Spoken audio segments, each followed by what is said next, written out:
What's up everyone, how are you all? Today we are back with another amazing Naruto story. What if Naruto, Master of the Dark Void?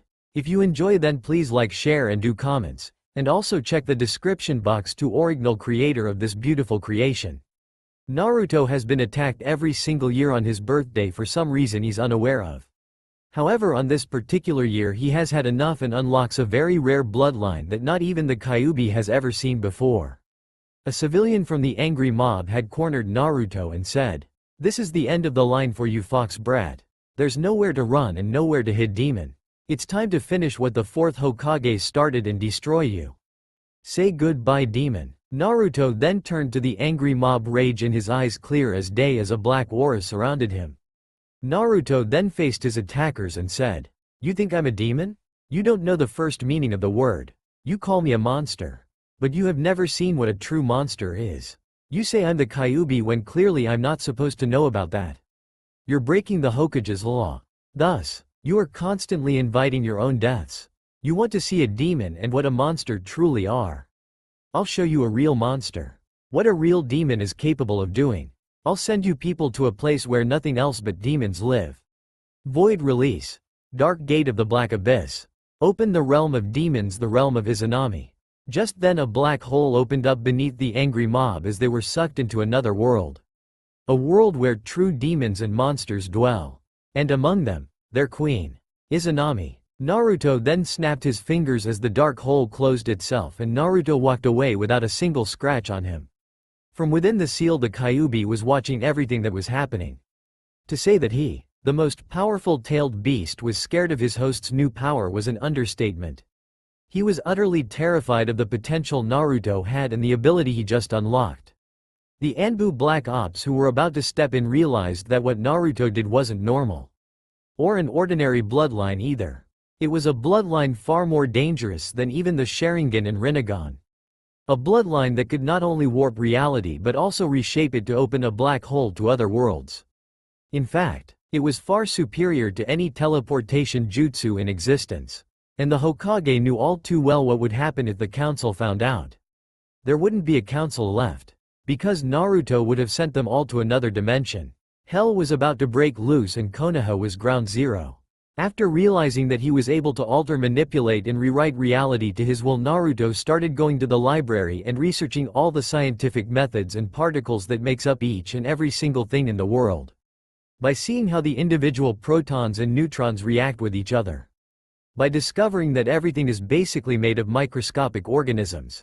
He realized that with enough training and practice he could break solids into liquid objects.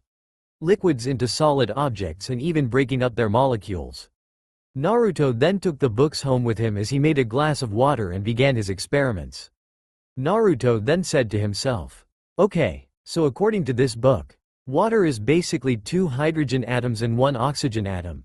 If I break up the 2 molecules into 3 individual parts and then reassemble them with a heavier mass, I should be able to turn the liquid into a solid element. Therefore making it a solid ball of water with all the same attributes of water in its liquid form. Alright, let's get started." Naruto then focused on manipulating the space around the water so that it lifted out of the cup. Naruto then concentrated on the molecular aspect of the floating water and in an instant its molecules were split apart. Naruto then added more weight to the molecules and recombined them as he shaped them into a solid ball. Naruto then grabbed the ball and threw it at the wall across the room. What happened next surprised even him. As the ball hit the wall it ate through it like acid. Naruto then said, "Well, that was unexpected. Better start writing down everything that each individual object can do after it's remade. Don't want to make any errors without knowing the full extent of what I can and can't make. I'm hoping to take elemental jutsu, break them down and turn them into combat usable weapons. Better start small with something like a shuriken, then a kunai, and eventually large weapons like a sword. I should also explore the possibility of space and time manipulation along with gravity matter and antimatter."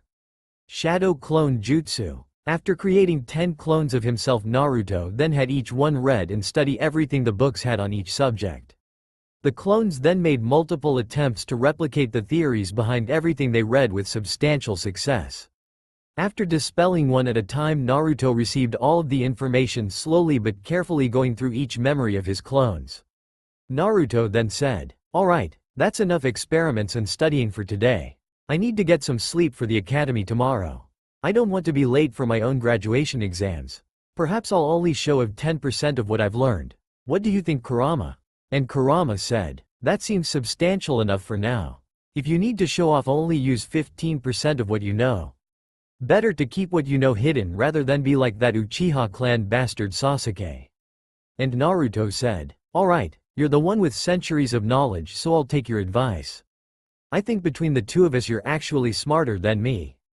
Without shadow clones I don't think I could have become this smart. Thanks for showing it to me." Naruto then went to bed early so he could be awake and at the academy early the next day. Of course, as usual, he would have to put up with Sasuke Uchiha's two devoted sluts, Sakura Haruno and Ino Yamanaka.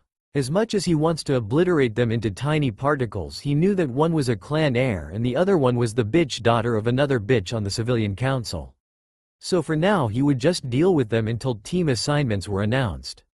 After that he would ultimately care less about who he dealt with as a sensei and teammates.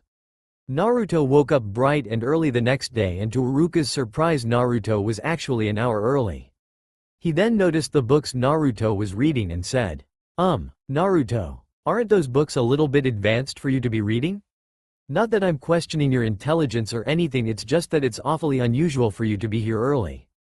In fact, I thought you would be pulling some stupid prank right now, shouldn't you?" And Naruto said, "Now why exactly would I do that, Iruka-sensei?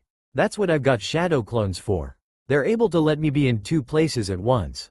So while the real me is here, I'm also technically not here as well. In fact, the Anbu are chasing my clones right now. I scattered 12 clones around the village. I might get away with painting the Hokage's monument, releasing the Inuzuka's hounds, pouring caffeine into the Nara clan water supply, dyeing all of the Hyuga clan elders' white clothes pink, and replacing all of the Hokage's porn novels with comic books and English literature. How about that? They're done already, and not one Anbu can prove I wasn't in the academy. Because technically I am, and you're a witness to that. Sorry, Iruka-sensei. You lost this round of cat and mouse." Iruka was shocked. Naruto managed to prank the village and attend the academy at the same time. How did this happen? Iruka was so confused he couldn't even speak. Iruka then asked and said, "And just where exactly did you learn the shadow clone jutsu to begin with, Naruto?" "That's a forbidden B-rank technique within the Forbidden Scroll." And Naruto said, "Funny thing about the Forbidden Scroll. I'm the only Uzumaki clan member left in Konoha, correct? And if I'm not mistaken, the Forbidden Scroll of Seals was a gift to Konoha and the first Hokage Hashirama Senju when he and his wife Mito Uzumaki got married as a sign of trust between clans, right?" And Iruka said, "Well, yes, that's right. It was a part of the political marriage between the Senju and Uzumaki clan." "Why do you ask?" And Naruto said, "So, would that or would that not technically mean that I'm related to Tsunade Senju of the Sannin, and rightful owner of said scroll? Since my mother was Kushina Uzumaki? And if I'm not mistaken, my father's the fourth Hokage as well? Tell me how much closer to a secret I shouldn't know about being my heritages or is not. Because the council can't keep their mouths shut to save their own lives. I know who I am. I know what I am and what I contain. The 9 tails couldn't be killed. It's pure chakra, so it had to be resealed. My father's last dying wish to the village was that I be seen as a hero for containing the Kyuubi. Not continuously shunned because of it. Even by your standards, I'm nothing more than the monster that killed your parents, am I right?" Iruka just put his head down in shame, since he knows that everything Naruto just said was the truth and that nothing he did or said could change the fact he was right. 2 hours had gone by and everyone else had shown up. Iruka didn't say anything or even look in Naruto's direction, which everyone found strange. Normally Naruto was being yelled at. But something must have happened, and based on the killing intent Naruto let out, Sakura and Ino realized one thing. Naruto was furious at a lot of people. And Iruka was obviously one of them. Naruto then closed his chemistry book just as class had started, and by the time lunch came around everyone was starting to stare at Naruto like he was going to kill the first person who approached him incorrectly. Naruto then said without looking up from his book, "If you have something to say to me, Sakura, just say it." And please don't yell with that banshee bitch voice of yours. I do have sensitive hearing like everyone else you know. Not everyone likes hearing your loud mouth all the time. And Sakura said, fine, then I'll just say it. Give those books to Sasuke-kun. He is more deserving of whatever you are reading than you are. And Naruto said, alright Haruno. I'll let him borrow it from me for the day if he's able to understand the first page on chemistry and how many hydrogen and oxygen molecules it takes to make a single drop of water. Or how hot something has to be and what conditions are needed for spontaneous combustion. Or how about explaining to me how the oxygen molecules from a single gust of wind and how fast the air needs to be in order to make, say, a fireball jutsu larger. Or how low the air temperature needs to be in order for a water-style jutsu to become an ice-style jutsu without the ice release bloodline. Explain all of this to me, Ms. I'm a bookworm class genius. Or better yet, explain how matter is created and given form, whether it's a liquid or a solid, and then broken down and turned into antimatter. Or perhaps you're smart enough to tell me how a space-time ninjutsu like the fourth Hokage's works without the application or use of his special kunai. It's all about knowing where you are going, how far the distance between you and the location you're teleporting to is, and how fast you would need to travel to cover said distance by taking into account the amount of time between locations and the amount of space in the area you plan on stopping at. Take into consideration the amount of chakra needed to travel each distance consecutively. And if you get even the smallest calculation incorrect, you could lose a body part in the process, if not kill yourself attempting it. Sakura was so dumbfounded that you could practically see her oversized fangirl brain about to explode as she got dizzy from everything Naruto just said and fainted onto the floor. Sakura then said, too much information. Can't process. Can't think. Need sleep. My head hurts. Please be my pillow, Sasuke-kun. I want to be your wife and have your children. Marry me, Sasuke-kun. I'll be a good little breeding factory for you and have lots of babies to restore your clan. Ino then said, now look what you did, Naruto. You overloaded her brain and now she's gone into hardcore fangirl mode talking about marriage with Sasuke-kun and having his children. And Naruto said, you are aware of the fact that since Sasuke Uchiha is the last of his clan, he technically falls under the Clan Restoration Act of the Hidden Leaf Village and can have more than one wife to restore his clan, don't you? You and Sakura broke up your relationship over something very petty and foolish as being the only girl for Sasuke Uchiha. Kami, I really hope neither of you are my teammates. Because I can't stand you enough as it is already. Naruto then went back to reading his book and finishing his lunch, after which the bell rang and everyone went back to class. Iruka noticed that Sakura wasn't looking well, so he decided to find out what happened. Iruka then said, Ino, what happened to Sakura? Did you use your clan's technique on her again? And Ino said, no sensei, I didn't do anything. It's all Naruto's fault. He overloaded Sakura's brain with questions about stuff she doesn't understand because she tried taking his books from him for Sasuke-kun. Her brain is stuck in fangirl mode and I can't snap her out of it. I'm not sure what I can do at this point for her. And Naruto said, there's actually nothing that you can do for her because I overloaded her brain with enough information to put that inner personality of hers to sleep for the next month. She's going to be out cold for quite a while. And no amount of therapy can cure her. One thing was certain at the moment. If Naruto was this smart, who knows just how much smarter he really was. Not one person was willing to find out, that's for sure. And so as the day came to an end and two annoying fangirls put in their place plus one arrogant Uchiha being swarmed by every girl around him, Naruto had once again outsmarted his classmates. He could finally go home and do more experiments. He was already beginning to look into more destructive science methods. Methods that could potentially kill a full-grown shinobi. The second reason is because I hate Sasuke Uchiha as if he were the bane of my very existence. Kakashi Hitaki has an implanted Sharingan eye. He would have spoiled Sasuke and Sakura with more training and left me in the dust. I'm smarter than people realize, Shino. Far smarter than even the Hokage. So, I took it upon myself to alter the lineup so I have people more competent that I can rely on. Those people being you and Hinata. We all have some sort of abuse or emotionally challenging past we have gone through. For example, Shino. Your clan's specialty is insects. But it's how your insects are used by your clan that makes people look down on you. Your insect hives are implanted into your body. Hinata's abuse is more verbal and emotional than physical. She's constantly suffering from the verbal abuse of being called a failure and useless by her own clan. Even her own father believes she's weak and useless. I don't think he's ever really seen the real you, Hinata-chan. Your family's elders are so focused on having a powerful clan heir like your sister that they failed to see that you are much stronger than you appear to be. Your goal in life is to be rid of the caged bird seal that the branch family of your clan has been enslaved by, correct? And Hinata said, yes, that's my goal. How did you know that, Naruto-kun? Nobody should know about the caged bird seal outside of my clan. And Naruto said, let's just say I overheard a drunk Hyuga clan member bragging about it once and decided to do some research. What I found out is that the caged bird seal was originally owned by my clan, the Uzumaki clan, who created it as a form of torture and interrogation. So technically, your clan is using stolen Uzumaki clan property. Your clan elders know this, and so does your father. My mother Kushina Uzumaki designed it after all. Hinata's eyes widened in shock. Her clan was using stolen property from the Uzumaki clan this whole time, and her father was aware of it. How could they resort to such a thing like that?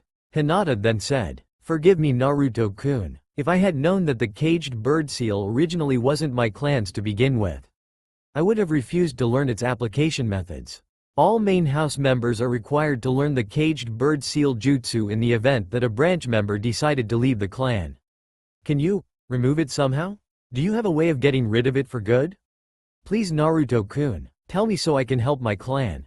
And Naruto said, yes, Hinata-chan, I can remove it, but it's going to be very painful for the branch family members. I've also created a more advanced version of the caged bird seal. One so advanced that only I could destroy it.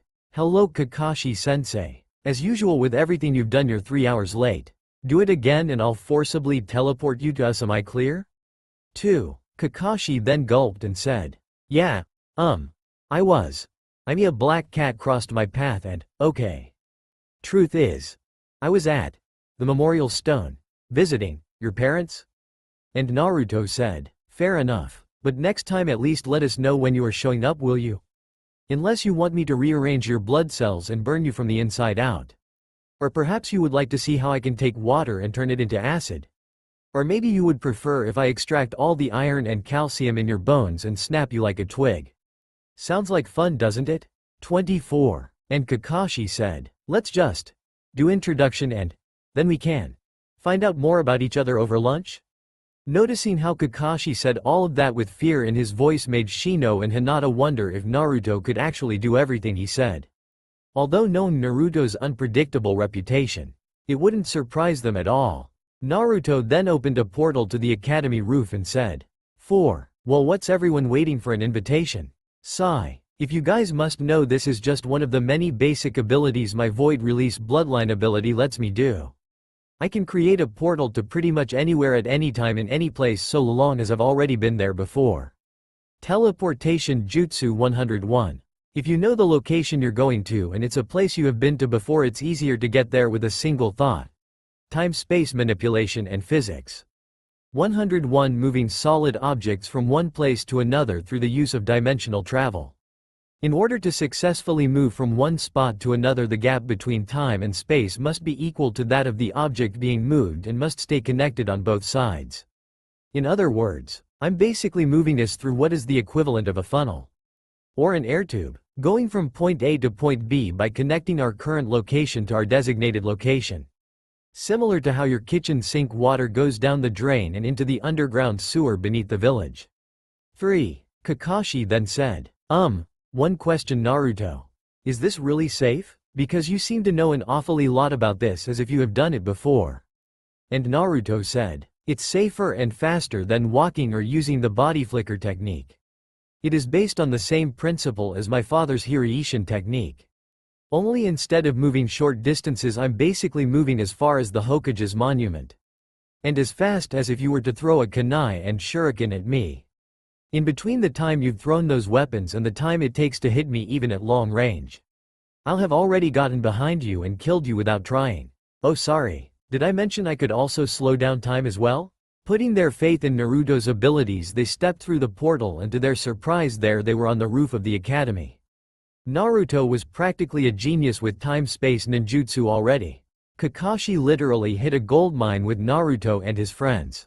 Screw training that Uchiha brat, he wanted Naruto to help him improve his Kamui teleportation jutsu.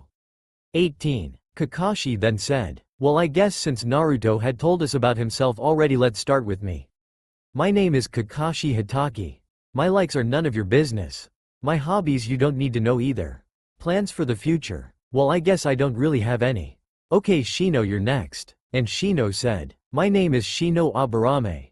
I like insects and discovering new species of insects as well. 6. My hobbies include raising the insects at my clan compound and helping my parents. My hopes for the future is to become the next clan head and live a normal life."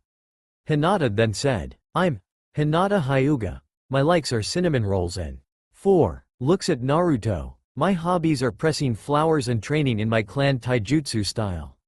My dream for the future is looks at Naruto. My goal is to become stronger for looks at Naruto. And my hopes are to rid my clan of the caged bird seal." 3. Kakashi sighed and thought to himself, "Just great. A bug enthusiast. A single fangirl that isn't Sasuke Uchiha's but Naruto's. 27. And a prodigy with zero ambitions for the future. Well, it could have been worse. 4. This will probably be the easiest Team 7 to work with. But the real threat of this team is Naruto. 1. His void release bloodline is something entirely different. Kami help whoever makes him angry." 53. Kakashi then said, "Alright guys, let's meet at Training Grounds 7 tomorrow morning at 7 a.m. for your survival training test. Before you ask, you should know that the academy graduation test was to weed out those who were not able to make it as a shinobi. The real test begins tomorrow morning, and don't worry Naruto, I'll be there early. I hope I remember to at least. Well, bye-bye." Naruto then said, "Alright guys, I'll take you home using my portals. First the Hyuga clan compound. I've been there before pulling pranks, so that's why I know where it is." Hinata then stepped through the portal, and within seconds she was outside her house, which surprised her completely. Naruto then said, "Next is the Aburame clan compound. I know where that is because I've also pranked your clan Shino. Don't ask how because you don't want to know." 3. Shino then stepped through the portal and thanked Naruto just as he walked through the time-space dimensional wormhole to his house. Naruto then thought to himself and said, "Alright, well, time to head home ourselves, don't you think so, Kurama?" And Kurama said, "I guess so. There's no reason to continue our experiments any further at the moment.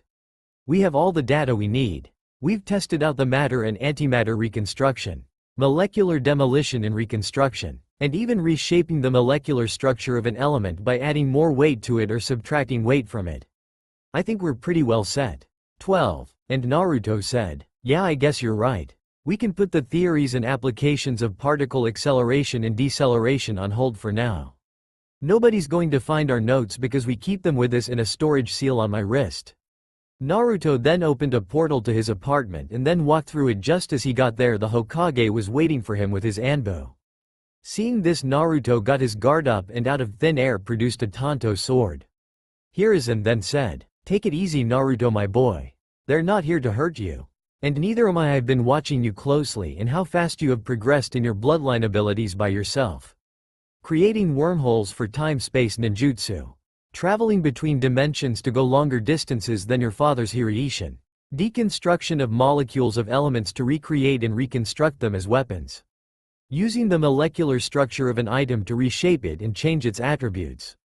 I'm very impressed with how far you have taken your research. Tell me Naruto, what kind of seal is this you're working on? It's similar to the caged bird seal but different. What are you planning Naruto? If this is to liberate the corruption of the Hyuga clan, I advise you to be very careful with how you go about it." And Naruto said, "What I'm planning and what you're assuming I'm planning is none of your business. I'm simply taking back what's been stolen from the Uzumaki clan. My mother Kushina Uzumaki created the caged bird seal for Konoha, and the Hyuga clan is basically abusing it for their own benefit. I'm just taking back what's rightfully mine. I know everything, the 9 tails sealed inside of me. Who my parents are, what their last dying wish was, how they sealed the Kyuubi into me, and why I was chosen as the new host. I'm also aware of my blood relation to your student Tsunade Senju of the Sannin. And that is the last Uzumaki clan member of Konoha. The Forbidden Scroll of Seals also belongs to me, as stated by Mito Uzumaki, who wrote that in the fine print of the political marriage between her and Hashirama Senju. I expect to have it by the time I make the rank of Chunin. Seems fair, don't you think? OR. I could always teleport to your office right now and take it and nobody would be the wiser. How do you think I made the team selection for Hinata and Shino to be my teammates look like it was your doing? I simply used my gravitational abilities and swapped the files without touching them or your stamp of approval and made it seem like it was you the whole time.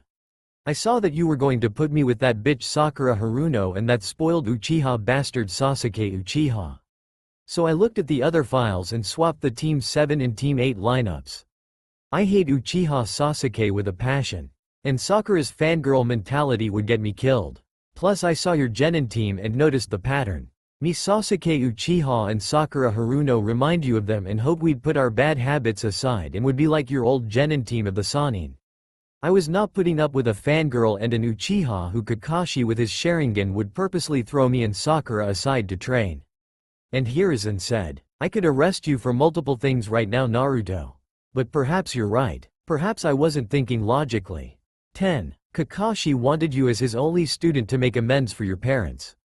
Your father was his sensei. The council, however, demanded that I placed Sasuke Uchiha under Kakashi Hitaki to unlock his Sharingan and use him to control you, the Jinchuriki of the Kyuubi.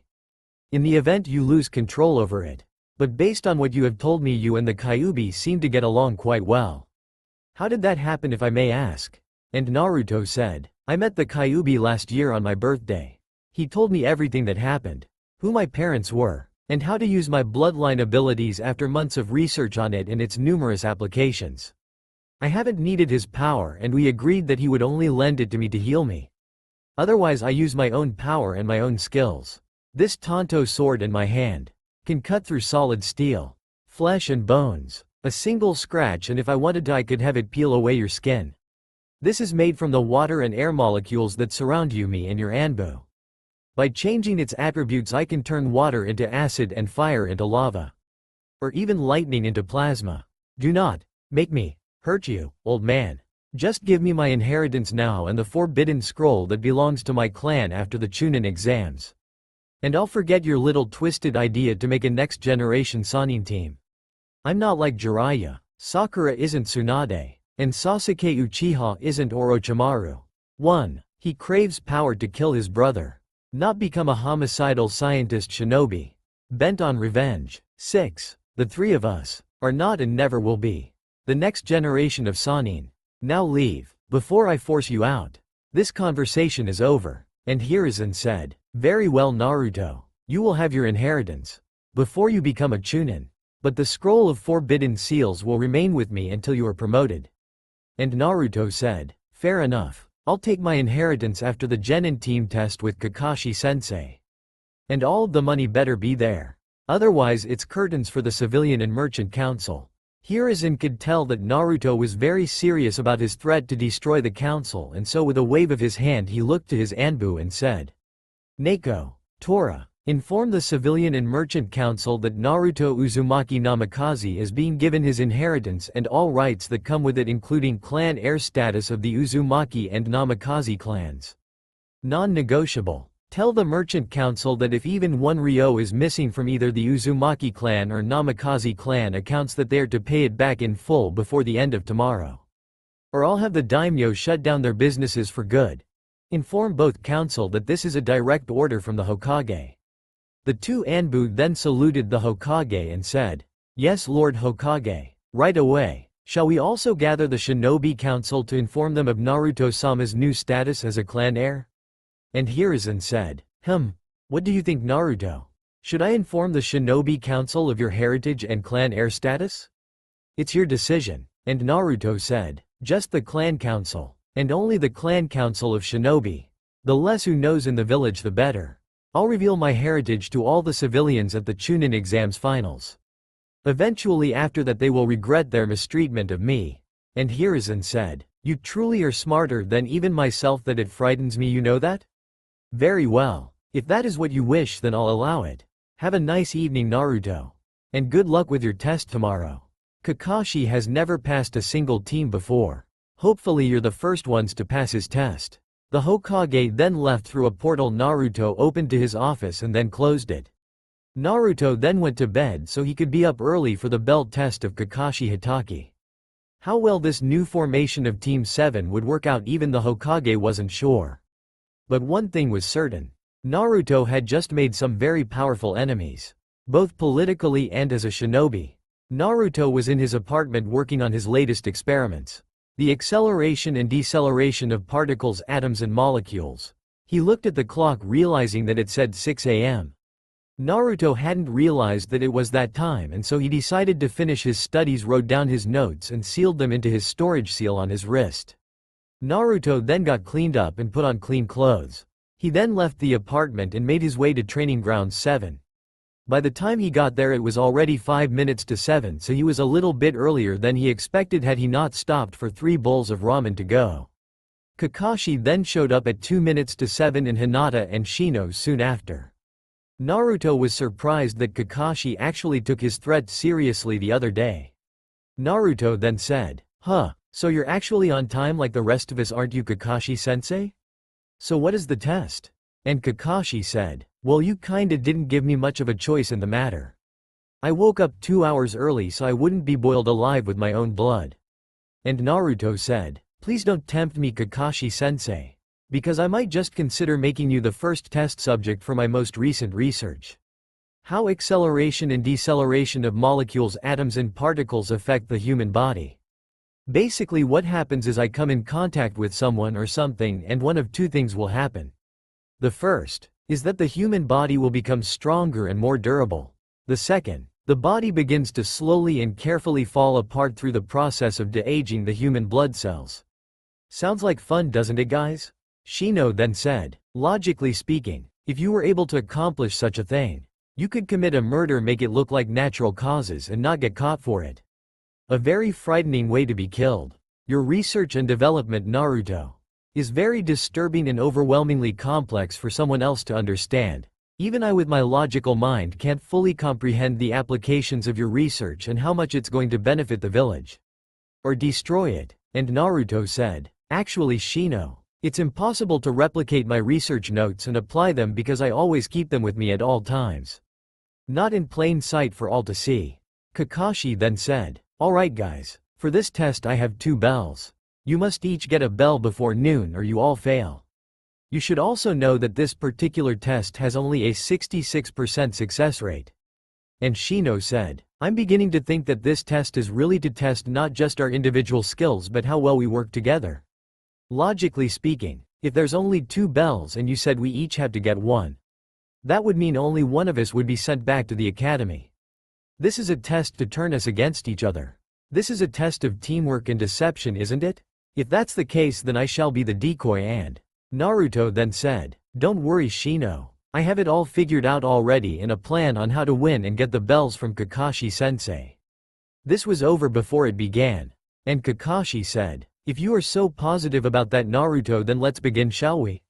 You have 5 hours to get a bell. Begin." Naruto then went through a series of hand seals. Folded hands, sign of the horns, right finger, left finger, call me hand, sign of the horns. Naruto then said, "Void release. Temporal space distortion jutsu." Kakashi then felt the area and space around him begin to shift and time for him began moving slowly. But for Naruto, Hinata and Shino, time was moving normally. Curious as to what just happened, Shino decided to ask and said, "Why is Kakashi-sensei just standing there? Why hasn't he moved at all since you used your jutsu, Naruto? Should we not be planning our next move to pass the test?" And Naruto said, "Actually, Shino, it's quite the opposite. We have all the time we need to figure out how to win. You see, the way my temporal space distortion jutsu works is that whoever or whatever is trapped within it is stuck in a sort of temporary infinite time loop. While time for us is moving normally, time inside the jutsu itself for Kakashi-sensei is moving much slower. In simple terms, Kakashi-sensei is stuck like that for the next 2 hours until I release him from the jutsu. That's about as long as I can make it last without using too much chakra. And is just enough time for us to make our move. Shino, drain his chakra. Hinata-chan, close his tenketsu points. I'll grab the bells. Shino then used a swarm of his insects to completely drain Kakashi's chakra while Hinata hid all of his chakra points and closed them. Naruto then grabbed the bells and released Kakashi from his jutsu. Kakashi then came to his senses. Once he regained movement he said, "Alright guys, now try to hold on. Where are the bells? I just had them with me." Naruto then said, "Looking for these, Kakashi-sensei? You weren't aware of it until now, but my jutsu put you in a temporary state of infinite time loop where time for you repeated the same moment more slowly. While time for us moved normally and we managed to drain your chakra and shut down your chakra points within less than what you thought was 3 hours inside the jutsu was only an average of 30 minutes for us. We worked as a team so we win the test. So you have no choice but to pass us, don't you?" And Kakashi said, "Well, I guess you're right, Naruto. Since you guys did use teamwork and got the bells from me, I guess you all passed. Meet back here tomorrow at the same time for our first mission." Glad that they passed Kakashi's test, the team went their separate ways as Naruto sent Hinata and Shino home. Naruto then sensed the Hokage's Anbu coming, and so he decided to do what he did with Kakashi.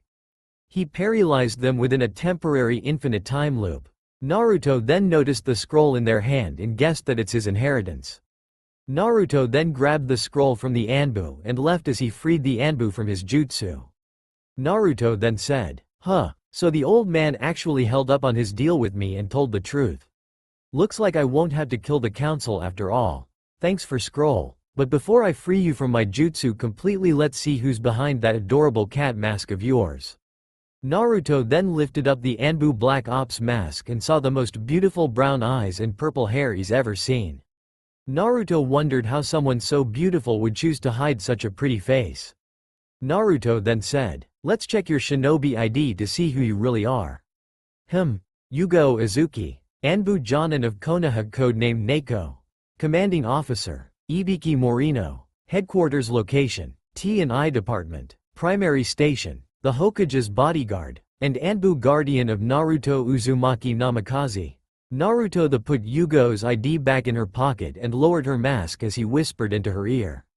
"Now I know who you are, what you look like, where your headquarters is, who you work for and where your station is. If you were my Anbu Black Ops Guardian, you would have done a better job of protecting me. Tell nobody that I know of the Anbu hideout, or I won't make it so secretive any longer. This is our little secret. Now then, back to the Hokage's office with you." Naruto then opened a portal to the Hokage's office and shoved Yugo through it just as he released her from his jutsu. Hiruzen then said, "Neko, you're back already? That was quite fast and, let me guess, Naruto caught you off guard, didn't he? He took the scroll and then sent you back here. What else does he know about?" And Neko said, "Forgive me, Lord Hokage, but he somehow trapped me in space and time, while I thought nothing happened. In reality, I was stuck in a time loop for 2 hours, which outside of the jutsu was only 20 minutes. He knows my Anbu's secret identity, where Anbu headquarters is, where I'm stationed and what my other duties are besides being your guard. He knows that I'm one of his Anbu guards and said if I was his Anbu guardian, that I could have been doing a better job. What now, Lord Hokage? We can't let Naruto go outside the village with this information. My position has been compromised. Should I continue my duties or shall I resign from the Anbu and protect him publicly?" And Hiruzen said, "No, just because he's aware of who and what you are, does not mean he will give up the information once out of the village. This is very troubling. If he's aware of the fact that Kakashi and Itachi were also his Anbu guards, then Kakashi better tread carefully. Naruto really is more powerful than I originally thought. Naruto is currently moving into his parents' estate. I'm sending you there not as an Anbu, but as his legal guardian. Your fiancé Hayate will be joining you. If Naruto feels he must expose the identity of every Anbu Black Ops, then I fear I know who he is looking for. Danzo's top root agents, Fu Yamanaka and Torun Aburame. Once that happens, he will be on a manhunt for every hidden root Anbu in the village. As his legal guardians, you and Hayate are to keep him from doing so. Leave Danzo's organization to me. Protect Naruto at all costs. I have the official adoption papers here for the two of you to sign. Hayate has already agreed and signed his name. It's your decision whether or not you want this responsibility." And Yugo said, "Very well, Lord Hokage. I shall take on this responsibility. If Hayate-kun has already agreed, then so shall I. Yugo then signed the adoption papers, which would be presented to Naruto on his next birthday. Sadly, that was during the Chunin exams, so it had to be well before that. One thing was certain: Naruto's life was about to completely change. The question is, would he be able to keep his experiments secret from his new adoptive parents? Or would they learn the hard way that there's some secrets Naruto has that are best left alone? Only time would tell. Naruto had been curious about how the universe worked. More specifically, time travel, and whether or not he could actually pull something as big as that off. However, he knew that messing with the space-time continuum had its risks. Where altering even one past event could completely alter the current timeline and change everyone's future, not just his. But it's not so much how as it was why he wanted to discover time travel. Naruto wanted to see his parents from the night he was born before the Kyuubi attached. Though he felt like his intentions were pure, although slightly greedy, he would go to any lengths to see them just once to know what they looked like. Even at the risk of altering both his and the Nine Tails' future as well. Naruto then said as he was reading a book on wormholes and time travel, and how dimensional teleportation was similar but also different in nature. He found out that while he could use dimensional wormholes to travel from one place to another, using a natural wormhole's connection to black holes was even riskier, but that didn't stop him from achieving his goal. He wouldn't go through the time portal, he would simply use it like a mirror. After hours of intensive research and writing down notes on the theory of space-time travel and how the very fabric of space and time itself works, he decided to call it quits for the day. Naruto then said, "Well shit. This is going to be a lot harder than I initially thought, Kurama. If we're going to pull this off, we need to know the fullest extent of how far back in time we can go before attempting it. Let's start with 24 hours. Then slowly work our way up to a week. Then a month. Then a year. After the testing is complete and we have our results, we can note them down and make an attempt to open up a time bridge like a gateway between dimensions. Only we're connecting one end of a black hole's gravitational force with another black hole on the opposite side. If we don't get everything just right, we could destroy everyone's future, not just ours. And as crazy as it seems, I think we can pull it off as long as we have something to stabilize the portal. It has to be something stronger than chakra and heavier than metal. But where would we find such materials to do that? I mean, it's not like there's an abundance of materials and information like that just laying around somewhere in the elemental nations, is there? I doubt we could even find the place if there was. It's almost impossible since the place wouldn't even exist anymore. It's probably in ruins by now." And Kurama said, Actually Naruto, there is a place like that actually. It's actually the place where your mother and the first Hokage's wife Mito Uzumaki was from. A land known as Whirlpool Country on a village island known as Uzushio. The Hidden Tide Village. If there's any place that might have the materials we need for this crazy experiment of yours, then it's definitely there. Fortunately for you, I know where the Hokage keeps the Hidden Tide Village location on a map. The map itself is in the Hokage's office, hidden in a safe behind the first Hokage's picture. Because your part Senju, your blood should unlock the seal and you should easily be able to take the map and find the island. I don't know the exact location, but I do know that it's located somewhere between the borders of Water and Fire Country. Not far from a shipping island called Wave Country. And Naruto said, "Thanks Kurama, and how fortunate for us. Because that's exactly where my next mission will be at." A bridge builder named Tazuna requested protection and escort back to Wave Country. This could work to our advantage, Kurama. It could work out for us indeed. Kurama didn't know why, but for some reason he didn't like the way how Naruto said that. Almost as if he was way too anxious to find the materials and start construction of his time travel portal. If he was successful, he could go in between the past, present, and future at will. Sadly, such power like that would have to remain a huge secret from everyone, including the Hokage. If the Hokage found out what Naruto was planning on doing, well, let's just say Hiruzen would think that Naruto was the second coming of Orochimaru. Only instead of human test subjects, it was something far more horrifying. It was messing with the very fabric of space and time itself. A feat that only very few people throughout history have achieved without some sort of seal or bloodline ability to do so. Lucky for Naruto, he had exactly that. However, finding the materials was one thing. Finding a power source strong enough to kickstart the reaction was a whole nother type of research entirely. He knew that in theory he could do it, but the amount of chakra he would need was the equivalent of all the tailed beasts put together.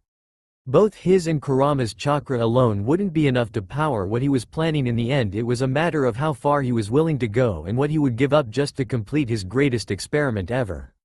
Naruto, with his vast knowledge, would be the very first genin to time travel. The question he had for himself was, if he went back in time to meet his parents, would he be able to return to his timeline 12 years later in the present? And even worse, mess up the future? All these questions and more ran through his mind as he began to wonder if the risk was well worth the reward. And if it was, would he be satisfied with himself and what he saw? Or would he destroy his greatest achievement after he did manage to see his parents? Only time would tell. Time that Naruto had hoped to gain for just a single moment and not regretted with his parents at all. The gods would soon eventually take notice of this, and that's when the real threat on Naruto's life would begin. Naruto, Kakashi, Hinata, and Shino were at the gates of the village with their client Tazuna. Tazuna was a bridge builder from Wave Country which was suffering a great depression from a business tyrant named Gato. Kakashi then said, "Okay Tazuna, we don't need to walk all the way back to Wave Country because Naruto here can." Naruto then said, No, I can't open a portal to Wave Country and save his time because unless you have forgotten Kakashi-sensei, I can't open portals to places I haven't been to or seen before. Wave Country is new for me, so I can't use my void release to get us there. Unless you actually want to have your body broken down to an atomic cellular level and scattered across the universe like food in a garbage disposal unit. Do you? And Kakashi said, "Oh right, sorry. It completely slipped my mind. Well team, I guess we're walking to Wave Country from the village. Why do I get the feeling this is going to be a very stressful trip?" Tazuna then said, "Hey Kakashi, just what exactly did the kid mean when he said he could create portals to places he's been to? Is that some kind of unique ability he's got or something? I don't see how that's physically or scientifically possible." And Kakashi said, "Have you heard of the fourth Hokage's Hiraishin technique? Well, it's similar to that. The only difference is Naruto can travel farther and in half the time without the use of seals or a special kunai. All he needs to do is visualize where he's going, and with a snap of his fingers he can open up a dimensional wormhole to that place with little effort whatsoever." Naruto then said, "It's true Tazuna. If I had already visited Wave Country I would be able to visualize what it looks like and where specifically we were going to, and poof. Instant dimensional doorway to Wave Country. I try not to rely on them too much, otherwise it's pointless to go out of my apartment. I can also slow down and speed up time. Manipulate time and space for a limited amount of time around other people and objects. And even turn back time by about as much as a few hours to a few days. The farthest back in time I've gone so far in my experiments is 1 week. Then 1.5 weeks. At my current level of control I could turn time back as far as 1 full month.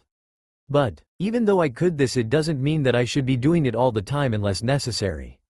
Messing with time travel without knowing the risks is a very tricky thing to do if you don't get the exact time and place 100% correct. One small mistake and you're trapped in the emptiness of space and time for all eternity. It's why I experiment with shadow clones and inanimate objects when I do them. If I messed with the time-space continuum too much I could accidentally change past events that would alter this timeline and completely change, or worse, destroy our future selves' timeline. Cause and effect. Make one small change in the past. Alter the present. Alter the present. Change the future. It's not something I recommend you ask me to do." Just then Kakashi heard a sword flying through the air about to decapitate their heads. With a snap of his fingers Naruto opened a portal as the sword went into it and reappeared behind them after opening up another portal. Zabuza Momochi then appeared and said, Well, I haven't seen something like that before. Let me guess. You're a void release bloodline user, aren't you, kid? It's the only explanation for that black hole that unexpectedly appeared and sucked in my sword. Which I will be taking back now if you don't mind." Zabuza then gripped his sword and went to pull it out of the ground, but when he couldn't even lift it he was surprised that the weight and mass of it had increased. Zabuza then said, "What the hell? Why can't I lift my sword? What did you do to my executioner's blade, you blonde brat?" And Naruto said, "I didn't do anything to it other than increase its weight, mass and elemental composition. By doing so the gravity around it is keeping it held in place, making it impossible to pull out of the ground. even by someone as strong as you." Zabuza kept struggling to pull his sword out of the ground, but no matter how hard he pulled on it, he still couldn't get it to come out of the earth. Zabuza then said, "Grr, give me my sword back right now." I said, "Give it back." Naruto just smirked and said, "Alright, if you say so. You want it back, take it." Naruto then snapped his fingers and Zabuza went flying backwards and crashed into the trees behind him. Naruto then raised his hand as if lifting something, and Zabuza's sword hovering in midair was then pointed at his throat as Naruto said, "Where's your accomplice Zabuza? You're obviously not alone in this attack. So tell me, where is the ice release bloodline user your partners with hiding? The lake behind you perhaps? Or maybe the tree line?" And Zabuza said, "You keep your hands off of Haku. He's got nothing to do with this. He's just my apprentice. If you're going to kill me with my own sword, then get it over with already." And Naruto said, Tempting offer. But I'm not the kind of person to needlessly kill someone without a good reason unless they actually deserve it. No. I'm going to make you look over your shoulders every minute of every hour of every day. Tell Gato and his bandits that his days are numbered. Tell Gato. The Reaper is coming for him and death always collects what he's owed. Gato's time in the world of the living is almost up. In 2 weeks' time, he will die. Now, take your sword and your apprentice and leave, before I decide to change my mind." Zabuza then gripped his sword and restrapped it to his back and said, "Yeah, sure, no problem. Just don't kill Haku next time we meet, okay? Kill me or spare me, I don't care, but spare Haku. He's innocent." Kakashi then sweat dropped and said, "Naruto, remind me to never piss you off when it comes to protecting others. What you did made me feel like I was still a genin all over again. It was like watching your father all over again. Crap. I shouldn't have said that." A heavier than normal black and purple aura of killing intent from Naruto's void release manifested around him as he turned around and said, You knew? You knew who my parents were, you lazy perverted bastard. Tell me right now before I send you to the deepest darkest pits of hell for eternity." Kakashi could tell that he slipped up and said something that the Hokage is going to definitely reprieve him for. Kakashi then said, I'm sorry Naruto. I've told you too much already. You're not even supposed to know about them. But I'm sure you are already aware of who they are, right? I would hope you did. Please don't kill me." Shino tried using his bugs to drain Naruto's chakra to stop him from killing Kakashi, but the levels of darkness surrounding him were just too strong and his insects died on contact. Hinata got as close as she could to Naruto in order to calm him down and just barely succeeded. Hinata then grabbed Naruto's hand and said, "Naruto-kun, please, calm down. I'm sure you don't have to go through such extreme lengths to get the answers you're looking for. Please, calm yourself until the mission is over and then I'll have my father and I get the answers you deserve." Naruto then began to relax a little bit as his dark purple aura had begun to fade away until it completely vanished. Had his dark aura spiked any higher, he would have unleashed hell upon the earth itself. The mission continued with Hinata not once leaving Naruto's side because she knew that he was still very angry. If anything, Naruto's outburst brought them closer together. And she wouldn't have it any other way. The calmer Naruto was, the less havoc across the land that happened. And Kakashi gets to keep his head as well. But for how long he wasn't sure once the Hokage got done with him. They made it to Tazuna's house not long after Zabuza had fled from Team 7, and when they saw the bridge Naruto was slightly impressed. However, this still didn't change the fact that Kakashi and everyone else including the Hokage knew about his parents. Naruto then jumped out of the boat and using the water walking technique which the Kyuubi helped him with looks at his teammates and said, "You guys continue ahead without me. I've got some personal things to take care of somewhere else. Things involving my experiments. Don't ask because I can't tell you about it. Nor will I ever tell the Hokage about it either." The old man doesn't know how to keep his mouth shut about people with unique bloodline abilities and power that could benefit the village and become more powerful. He's lying manipulative and didn't really care about my well-being. Only the Kyuubi that's sealed inside of me. Naruto then started walking towards the east-northeast of Wave Country to the land of whirlpools where you would soon find the materials needed to build a time travel portal stable enough to see his parents. Kakashi suspected from the start that Naruto was a little bit too excited to be going on the wave mission, but even now still didn't know why. Kakashi then said, Tazuna, what could be in the direction that Naruto was heading? I'm not certain what his reasoning is, but he seemed like he was a little bit too excited to be going on this mission. And Tazuna said, I'm not sure. The only things out that way I know of from when I used to go sailing with Kaiza are a bunch of old village ruins. The buildings all had the same symbol as the one on your vest. I don't know what he's looking for or hopes to find, but there's nothing left of the place. Kakashi's eyes widened in fear and said, Tazuna, you need to tell me everything you and Kaiza saw on that island.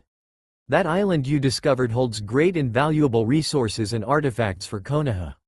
It's the home island of the Uzumaki clan, Naruto's clan. Can he help us all if he's figured out what happened to them? Did you take anything from the island? Anything at all? And Tazuna said, No, we didn't take anything because of the heavy whirlpools that surrounded the island completely. I swear we couldn't even get close enough to the shoreline without being sucked in. And Kakashi said, Oh no, this is bad. Very, very bad. The reason for why you couldn't get to the island is because of the fact that only an Uzumaki clan member is able to cross over them. Naruto is half Uzumaki, so by blood he is able to cross over them without any trouble at all. We're dead, oh so very much dead. This isn't good, not good at all. And Shino said, Logically speaking, based on how afraid of this new information you have, Kakashi-sensei, it's only safe to assume that you know the history behind Naruto's clan's specialties. You're afraid that if he's discovered something horrifying by now, it will awaken a far more dangerous ability within him. One that could cause the village of Konoha to be destroyed? And Kakashi said, You have no idea how right you are about that, Shino. No idea at all. If Naruto finds what I think he's looking for, then we could all be in great danger. End of the world kind of danger. And Hinata said, Kakashi-sensei, should I go after him? I'm not perfect at it, but I can use the water walking technique. Naruto-kun would teach me with shadow clones in his spare time to control my chakra better. I can also do the tree walking exercise. Kakashi then said, Do you think you can catch up with him in time, Hinata? I hope so, because I've got a very bad feeling about what Naruto's planning. And it isn't for the benefit of the village or this mission. It's for himself. And Hinata said, I can try my best to catch up with him, but he might already be there by now. I'll use my Byakugan and search for him. If I find him, I will keep watch from a distance. Trust me, sensei. Naruto will listen to me. He did before, so I'm certain he will again. I just hope I can get to him in time. Meanwhile, Whirlpool Country. Naruto had made it to the village island where his mother came from and was currently searching for what would show him who his parents were and what they looked like. He knew their names. He just wanted to see their faces for the first time. Something he never got to do because they died when he was born. Looking around, Naruto found an underground hidden doorway which was only accessible with Uzumaki clan chakra. He pushed his chakra into the seal and it unlocked. He then went down a very long hallway, and when he reached the end of it, he found what looked like a large archway with multiple seals for time, space, and gravity. Looking it over, Naruto now realized what kind of material this thing was made from. It was made from the strongest metal not found anywhere else in the elemental nations. It was made from metals that were only available in one place, Iron Country, the land of the samurai. Naruto then said, well, imagine that. It seems like my clan had an alliance with the land of Iron before Konoha and Fire Country. Makes sense. Iron Country produces some of the strongest steel on the planet, and the forges from which the metals are crafted in just as famous. I guess Old Man Hokage was unaware of the fact that Mifune wasn't really sharing the best metals available with Konoha because he felt they couldn't be trusted with it. I'll have to find out how to contact Lord Mifune and get this material for myself. Kurama then said, Remember what you came here to do, Naruto. You wanted to see your parents. This Ichway device will let you be able to do that. We'll be having company topside very shortly. Hinata's come running after you apparently. You really need to give that girl a chance. Who knows? You might just enjoy being around her and eventually. Hee smirk. And Naruto said, Don't even start going there, you arrow baka fox. Right now Hinata and I are just friends and teammates. We're too young right now to be thinking about stuff like that. Besides, what makes you think she would want to be with someone like me anyway? What is it about me that she likes compared to the other clan heirs like her? What makes me so different in her eyes that I'm worth her time? And Kurama said, You're pretty foolish for someone so smart. But if you want to know, let me count the reasons why. 1. You are kind and caring. 2. You never give up and are always smiling. 3. You never see the bad in people, only the good. 4. You are willing to take a beating for others who don't deserve it. 5. You saved her from being bullied every time on multiple occasions. Do I need to continue, or have I made my point? And Naruto said, alright, I get it already. She likes, probably even loves me because of my personality and will to never give up. To never stop trying. To keep fighting for others and carry the weight of their own pain and suffering. Let's just get this over with so I can get back to Wave Country and making it seem like I was never gone. I don't know how much longer the shadow clone on the island will last. Hopefully long enough to keep Hinata distracted from finding this place. But even with her Byakugan, she can't get down here. Not without, oh, shit. And Kurama said, you're just realizing that now. If she's able to convince the shadow clone to open that hidden doorway to this place, it's all over for you. Your goal of seeing your parents will be for nothing, and you will go your entire life never knowing what they looked like and only who they were. And Naruto said, well then we better get started. Okay, let's see here now. Here we are. The scroll for how to operate the Ichway. Step 1. Spread your blood over the shape of the Uzumaki clan symbol. Step 2. Channel your chakra into the seals on the archway. Step 3. Input the month, date and time point you wish to see or visit. Sounds simple enough. Alright, let's get started. Naruto then did as the instructions said and input the night he was born. A bright white light appeared in the archway, and when it faded he was staring at his parents, Minato Namikaze and Kushina Uzumaki. But he also saw one other person. A man with an orange mask holding him captive. As much as he wanted to stop this particular event, he knew that it would only alter his present timeline and change his future drastically. Just watching everything unfold, he realized how his parents died, how the masked man called Madara Uchiha controlled Kurama, and how Kurama was sealed into him. Naruto then deactivated the device, but not before seeing what happened after Kurama's attack. He watched as the Hokage Hiruzen Sarutobi made a law declaring nobody from any family, shinobi clan or otherwise, could adopt him. He also saw Tsunade and Jiraiya of the Sannin demanding they take him into their care. He didn't hear much other than the words, Senju clan, Uzumaki clan related and godparents. Naruto then shut down the archway and fell to his knees, gritting his teeth and balling up his fists until his knuckles turned white. Naruto then said, he'll pay for this. They're all going to pay for what that old man didn't want them to know. I'll make the village council elders pay with their lives. And then I'll make the old man suffer and force him to reveal my heritage to the people. Or die trying. Naruto's dark purple aura then erupted from his body like an intense shockwave of anger, hatred, rage, and a lust for killing. It was in that moment that Naruto had fully awakened his void-release bloodline. Being able to phase through solid objects, vaporize any materials living or otherwise, and even erase people from existence completely. Kakashi was right about one thing. Naruto did find what he's looking for, and with it did come epic, disastrous results that could end the world. The question is, what was it that caused this to happen? The answer was simple, really. Kurama's chakra was mixing with Naruto's void-release bloodline abilities.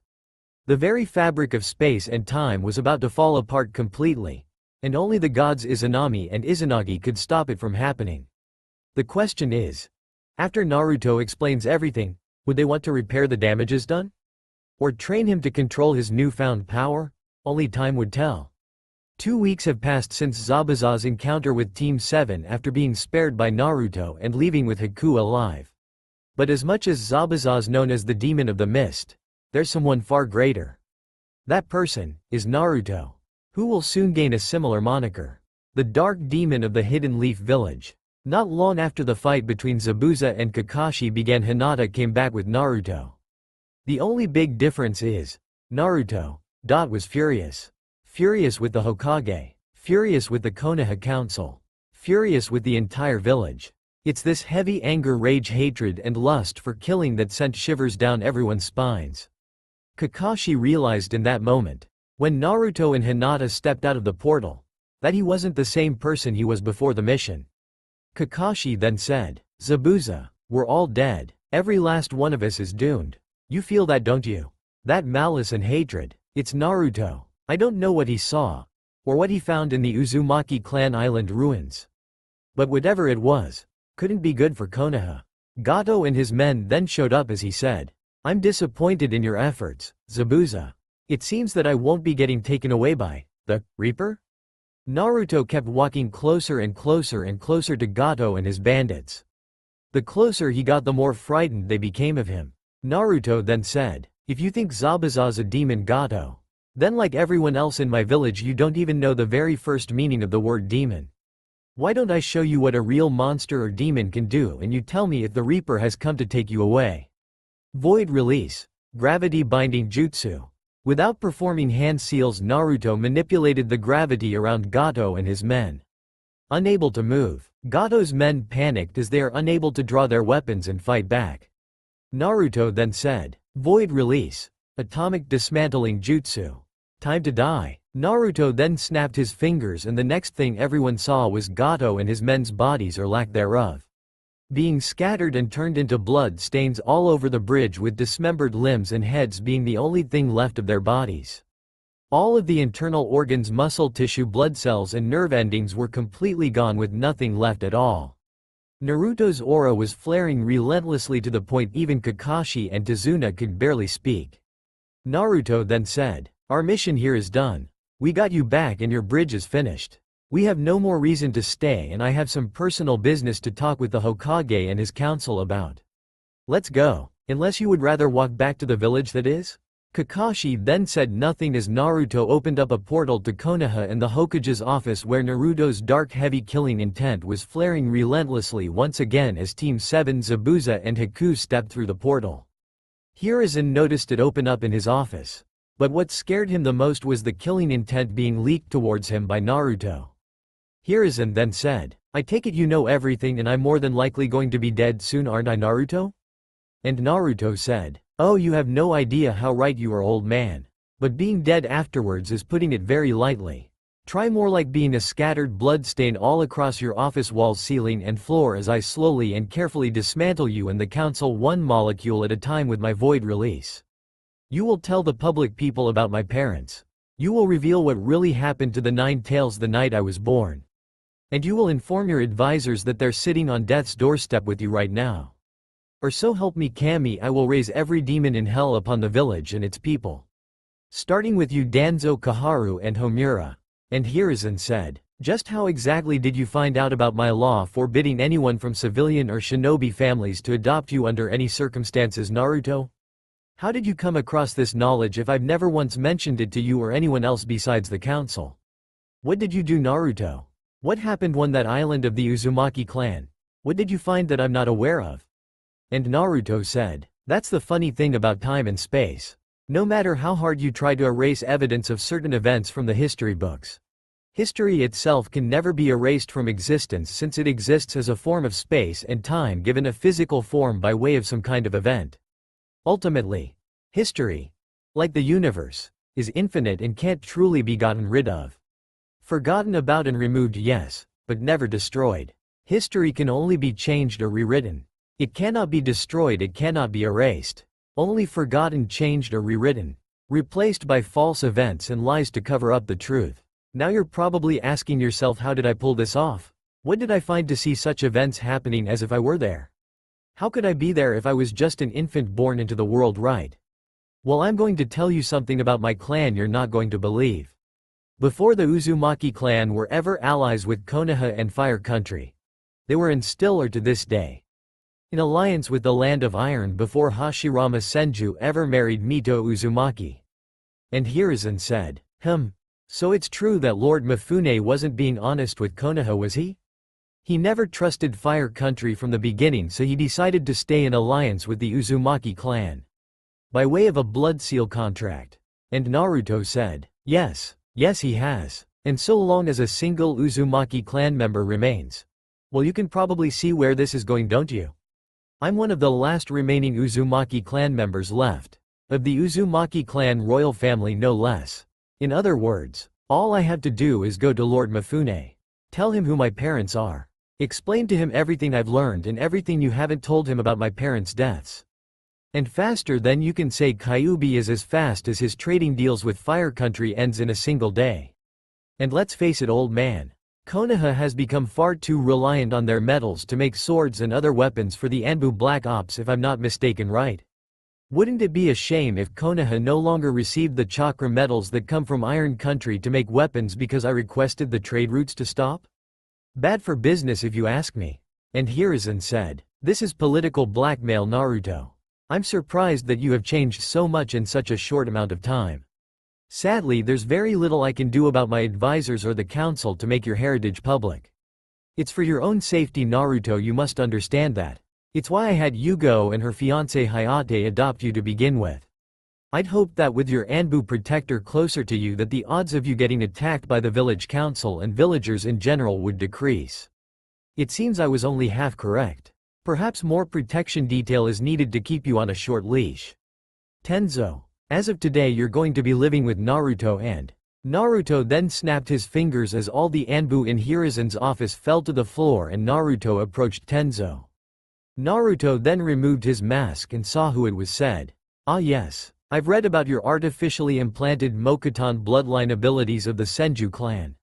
You're the only one out of 50 human infant test subjects that Orochimaru worked on, and the only one to survive it apparently. A shame really. Since technically that doesn't make you a real Senju clan member. It only makes you a test subject that Orochimaru abandoned and was now being used by the Hokage as a way to control me. All for the name's sake of power and control. You're no better than Kakashi-sensei with his implanted Sharingan eye from his dead teammate. Nothing more than a pawn in pursuit of greater power for Konoha to remain the strongest." And Hiruzen said, "Naruto, that's enough. I'm not sure how long you have known all this information, but Yugo's right. Alone you're far too much of a risk to be outside the village or anywhere else for that matter. Apparently the smarter you become the more your power grows. You're becoming too much of a liability, so I'm going to make Yugo Izuki your assistant sensei to Kakashi Hatake. Try what you want, Naruto. I won't be letting you blackmail me into giving into your demands." "Absolutely not," Naruto then said. "Well shit. I was hoping this didn't have to get ugly, but I guess I'm left no other option but to do the unthinkable and most regrettable. This is your last chance before I turn your living body into a bloodstain, old man. Tell the village everything about who my parents were or I will. After I've scattered your remains all over the office." "So what's it going to be, old man? My heritage revealed to the village? Or your death and the destruction of Konoha by way of a massive black hole?" Hiruzen realized he was backed into a corner. On one hand he could stop all of this nonsense and do what Naruto wants and keep his head. Or he could die by the boy he always thought of as a second grandson to him and face Naruto's angry mother Kushina and a very furious Minato Namikaze in the afterlife. Plus an angry Hashirama and Tobirama sensei, as well as a very temperamental Mito Uzumaki. And he really didn't want to face the Uzumaki clan matriarch after all these years. She was frightening enough in life, he didn't want to deal with her in death as well. Hiruzen then said, "Very well, I'll do what you are asking me for, Naruto. But only because I'd have to deal with your parents and an angry Mito Uzumaki plus my two furious sensei in the afterlife. And they were almost as frightening in life as they could be in death. You're a dead reminder of them, obviously. Anything else you want me to do?" And Naruto said, "Yes. Get my perverted godfather and gambling-obsessed grandma Tsunade and Jiraiya back here immediately. It's time we had a little family chat with one another before the Chunin exams begin. They have until then to return with an explanation or you will mark them as rogue shinobi with their traveling rights revoked.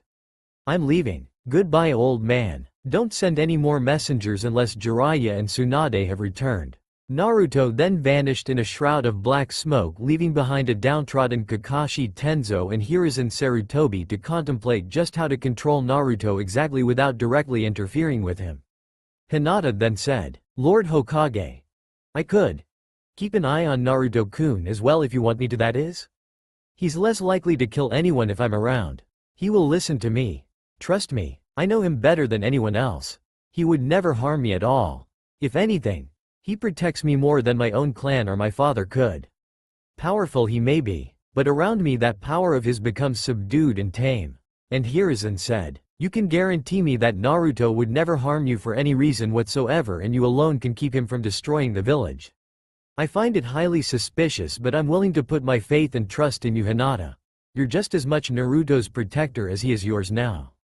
Am I understood? And Hinata said, yes, Lord Hokage. Oh. And you might want to expect a visit from my father and the other clan heads within the hour. They're not very pleased with what you have kept from them. Naruto-kun has sent a letter with a copy of his photo and his parents' photos to all the clans in Konoha. Good luck with the headaches and paperwork that are coming your way. Because you're going to need it. Let's go, Shino. We must be getting home before our families begin to worry. Hinata and Shino then left the Hokage's office and back to their respective family compounds, and no more than an hour later all the clan heads were assembled in front of Hiruzen in his office with their respective bloodlines active and ready to kill. Hiashi was furious, Shibi Aburame was angry. Shikaku Nara was ready to use his Shadow Strangle Jutsu on the Hokage. Sume Inuzuka was pissed off to the point her more animalistic features were showing and wanted to rip open the Hokage's throat and let her companion Kuromaru use it for a chew toy.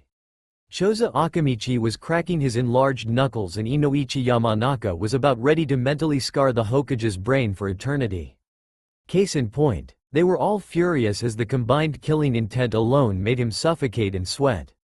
Hiashi then said, you have a lot of explaining to do, Lord Hokage, and with the current situation you're facing it had better be good, or we're going to take turns showing you what makes each of our clans so well respected and feared at the same time. Now then. Let's start with why we were never told about Minato and Kushina having a son. And that it was Naruto Uzumaki Namikaze no less. Well, we're waiting, Sume Inuzuka then said. Kuromaru hasn't eaten in a while and could use a new chew toy to play with. I think ripping out that soft squishy throat of yours with my bare claws will do nicely. Unless you have a good reason for me not to tear you apart. Shikaku Nara then said, this is so troublesome, but I'm half tempted to use my clan's Shadow Strangle Jutsu on your neck and choke you to death. Choza wants to see how much force it will take before he cracks every bone in your body, and Inoichi wants to forcibly extract the information from your head. Each of has a bone to pick with you, Lord Hokage. And as for Shibi Aburame, well, let's say that he wants to slowly drain every last drop of chakra from your body and then turn your body into an empty shell by draining every last drop of blood from you with his insects. And Hiruzen said, I can understand how you're all very much furious for me not telling you the truth about Naruto's heritage. But at the time 12 years ago I didn't seem to think that it was important for you to know. Or for anyone on the council to know who Naruto's parents were. You were all so closely connected to Minato and Kushina in some way, shape or form that I knew you would all be out to adopt him. So to prevent the possibility of infighting between clans, I made a law that no family, civilian or shinobi clan could adopt him. Regrettably, one of my worst decisions was telling the people he was the Nine Tails' new host and not inform the people of the reason why he was chosen. I believed that the less everyone else knew, the safer he would be. It seems like I was only half correct. The Anbu Black Ops. Well, let's just say that not all of them answer to me. Some of them are part of Danzo's rude Anbu organization. He began convincing the entire civilian council and the villagers that Naruto was the Nine Tails in human form. Unfortunately, I was too late to prevent these rumors and lies within the council. And for the last 12 years Naruto has become isolated and hated because of what he apparently already knew about. I'm sorry that you all had to find out the hard way. But it seemed like my only best option at the time. Sume then growled out and said, Grr, that's a load of bullshit, and you know it. We, the Shinobi Clan Council, have written up and gotten a petitionwith enough signatures of the shinobi and civilian population to have you impeached from office. With the daimyo's seal of approval you are to step down and appoint a new Hokage.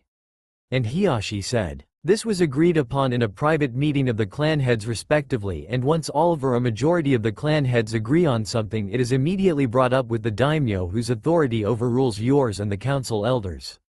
The daimyo has given all of our clans the right to a shared support plan of Naruto Uzumaki Namikaze. If this were a game of shogi and the pieces on the board were placed, your king would, as it stands, be in checkmate. Face it, Lord Hokage, you've lost. Naruto's just indirectly gotten his revenge against you and the council. You're in a situation where there's nothing you can do to sweet talk your way out of it with politics. Because politics have failed you this time. Hiruzen then said, well, you're all very correct. There's more than a dozen signatures on this petition by people who actually support Naruto, my own clan as well, from what I can see. Backstabbing bastard son of mine and my grandson Konohamaru as well I see. Even the T&I department have signed this petition for me to step down as Hokage. That doesn't surprise me at all. The Anbu always did enjoy chasing Naruto as a form of training. Very well. If the daimyo has signed and approved of this petition for my removal from office, then I have no choice but to comply with his orders. I just hope you people know what you are doing and how big a mistake you're making.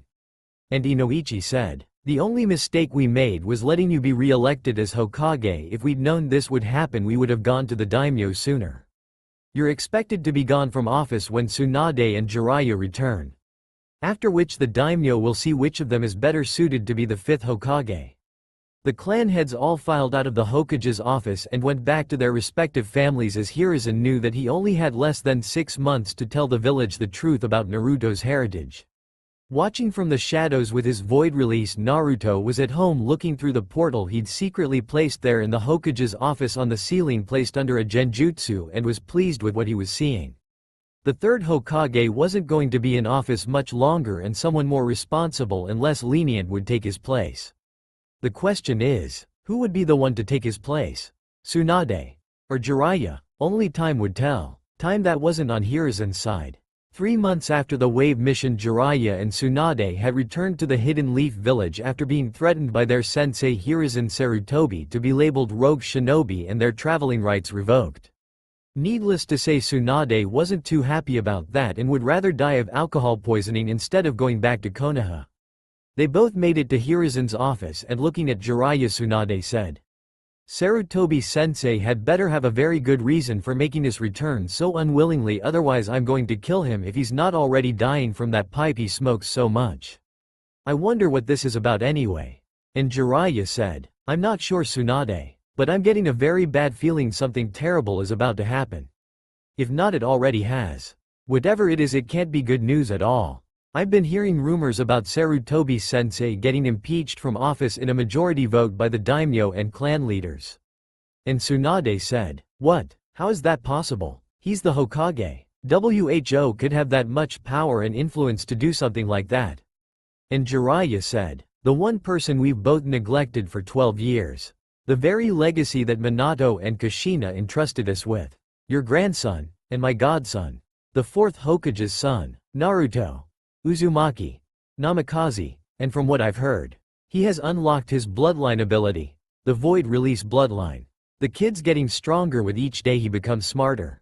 If we're unable to reason with the kid and explain ourselves for why we left him as an infant and threw him to the wolves of the village, well, let's just say that there's no coming back from what he's capable of. He has been studying non-stop on how to control, manipulate, and even travel through time and space itself. Molecular and atomic cellular construction and deconstruction of molecules, atoms, and everything in between. The kid's intelligence far exceeds anyone from the Nara clan. On top of everything else, he can open dimensional wormhole portals to other worlds. He literally has the power of the universe at his fingertips and could kill someone with a snap of his fingers. All he has to do is visualize how it happens and poof. He snaps his fingers and you're dead. He even has the potential to cure any disease, big, small, or widespread. The entire village fears him more than they did before. His only restraint, Hiyashi Hyuga's daughter Hinata. Without her constantly watching him, he would kill the first person who's looked at him the wrong way. So watch your step with him. Sarutobi-sensei put him under the watchful and adopted eyes of Yugo Izuki and Hayate Gecko. But even that didn't stop the kid's power from growing. He found something in Whirlpool Country, something that revealed the whole truth of what happened the night he was born.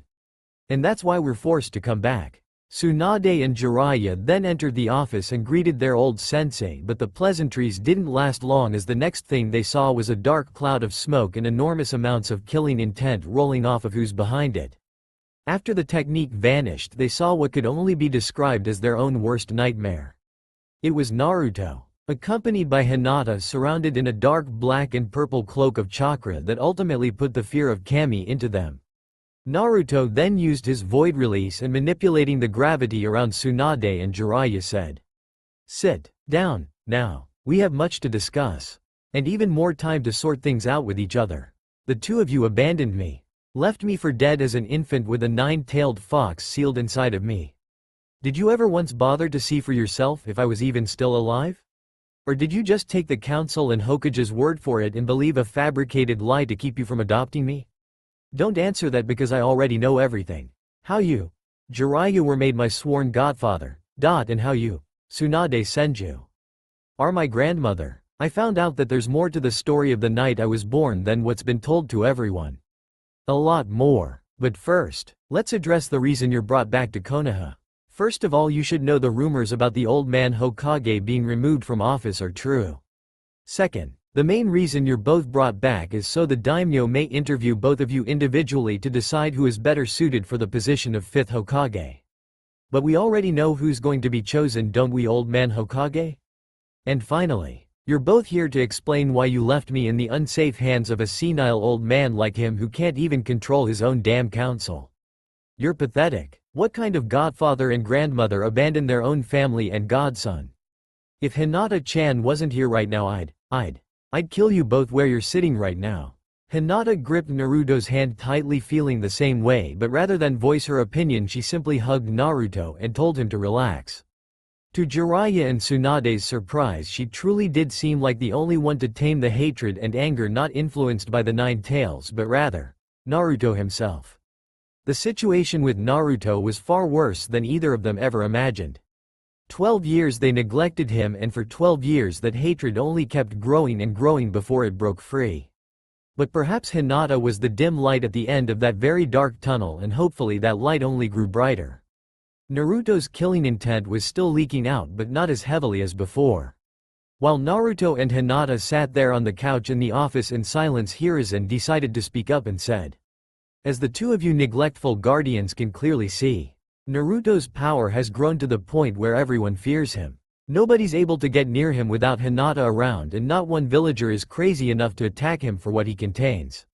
Naruto's told me that even the Nine Tails, the most powerful tailed beast in existence, is afraid of his host's potential to kill without reason or without remorse. Without any regards for human life at all. He could easily kill a Jinchuriki and their tailed beast if given the opportunity to, and if left alone long enough, could erase Fire Country from existence. Both of you will watch over him with Hayate and Yugo to ensure he doesn't go rogue. If that happens, Kami, help us all. It would be the end of the world as we know it. The entire world, with Konoha as ground zero." Jiraiya and Tsunade just looked at each other, then at Naruto, then Hiruzen, then back to Naruto and Hinata, and then each other again. It was in that moment Tsunade realized what had to be done. As much as she hated it, she had to take up the mantle of Hokage to protect them from Naruto's wrath. Jiraiya also knew that until Naruto could fully control his power, he would be under constant watch by the toads on Mount Myoboku. Naruto then said, "I know what you are thinking, Jiraiya. You're thinking I need to be isolated from the village and stay with the toad summons, right? Well, sorry, but I've had enough of being kept hidden and isolated for one lifetime. I refuse to go through it again. I'd rather be respected through fear than treated like the last Uchiha as a god. Make no mistake, I'm still very angry with both of you. Just not as much as I'd normally be without Hinata-chan by my side. Without her, my power has no limits. Without her, I know nothing of the word mercy. And without Hinata-chan, Hell's gates would open up and everything from demons to the immortal goddess Izanami herself would be unleashed upon the world. Hinata and I are leaving. Make your decision soon, old man. Because the daimyo is no more than a day's travel away from the Hidden Leaf Village. And he's not one bit happy with your actions at all." Naruto and Hinata then vanished in a dark black and purple cloud of smoke and lightning, leaving Jiraiya to think that Naruto had mastered the Hiraishin technique. When really, Naruto had taken it to a whole nother level of time-space ninjutsu. One thing was for certain. Jiraiya and Tsunade had their hands full, and it would only be a matter of time before the daimyo showed up and decided on Hiruzen's successor. Time was running out, and with only 24 hours left to choose between his two students, he had to decide fast. Otherwise it's curtains for the whole village and Hiruzen as well. It is the first round of the Chunin exams and everyone was panicking. Not because of the test but because of the massive and enormous source of killing intent that was being given off from a single point in the room. And it wasn't Ibiki Morino the proctor. Because even Ibiki Morino and all the Chunin sentinels were trembling in their boots at not what but rather who's generating the killing intent to begin with. It was Naruto. From the very beginning when Naruto stepped into the room and a dark purple and black aura surrounded him. When his aura was completely visible to everyone else. Well, let's just say Ibiki Morino and all the Chunin sentinels nearly pissed themselves in fear of what they were looking at. As if Yami herself rose up from hell to participate for her own amusement. Naruto's aura immediately faded after he sat down to take the written test, which given his IQ wasn't that hard for him. Still afraid of Naruto, everyone else took their seats as well. This worried Hinata because she was separated from Naruto and only she alone could keep him from killing people without reason. Naruto then finished his test and turned over his paper and decided to take a nap for a while until it was over. Ibiki said nothing about it since he wants to keep himself in one piece and not be turned into a bloodstain. Ibiki then said, "Alright, pencils down, everyone, time for the final question. But, if you fail, so does your team as well. And you can't retake the exams again?" Naruto was about to blow a fuse any minute now. Hinata and Shino noticed this and she tried to do something to stop what was going to happen next. Naruto then said, "Are you saying that if we take the final question, a question that makes the written portion pointless, most likely a matter of choice, you fail everyone here and nobody retakes the exams again? You're lying. I can see through your deception, Ibiki. And I'm not happy with it at all. First you separate everyone from their teammates. That was your first mistake with me. Then you put in place a set of rules that practically told us to cheat by telling us not to do so. Unfortunately, that's your second mistake with me. My intellect exceeds the entire Nara clan. You also made the big mistake of thinking nobody would question or defy your rules. Again, you're unaware of how powerful I truly am. You've all felt like the Queen of Hell had risen up, right? Well, that's just me at 1/3 of my true power. If Hinata-chan isn't by me at all times, I could vaporize every single person in this room without reason. With but a snap of my fingers. You're all dead in seconds." Anko then came bursting through the glass window as Naruto snapped his fingers and the glass shards plus Anko Mitarashi stopped as time completely froze around her. With a flick of his wrist, Naruto turned back time to just before Anko broke the window as he teleported himself out of the room and in front of Anko. Naruto then grabbed Anko Mitarashi by her shirt. Well, more like levitated her and said, "Use the door, you psychotic bitch. That's what it's there for. To be used like a normal person. Not the window like a fucking reckless daredevil whore, got it?" And Anko said, "Yeah sure, no problem. I will use the door from now on. Really, I just thought I'd make a flashy entrance." And Naruto said, Is that a forbidden cursed seal on your neck, Anko? Let me guess. Orochimaru gave you that, didn't he? I'll remove it for you and then I'll kill that slimy bastard and rip out his beating cold-blooded snake heart. Let's go. Time to tell everyone else where the next test is. Anko then walked through the door not long after Naruto teleported back into the room as Anko said, "Everyone follow me to the Forest of Death for the next round of the exams. Be there or be disqualified." Everyone followed Anko to the Forest of Death and as soon as Naruto was gone, Ibiki and the other Chunin breathed a sigh of relief as he said, "I swear that Naruto Uzumaki is one serious kid you would not want to piss off. If what I've heard is correct, then his powers are still growing." And Izumo said, "Just what exactly do you mean his power is still growing, Ibiki? What's that kid's bloodline ability anyway?" And Ibiki said, "What I'm going to tell you is classified top secret information. Only for people of Chunin rank and above. You do not repeat what I'm about to tell you outside these doors. When you leave here to forget this conversation ever happened. That kid Naruto Uzumaki has a very powerful bloodline called Void Release. And with every ounce of knowledge he gains, his abilities with it become even more powerful depending on how much knowledge he obtained.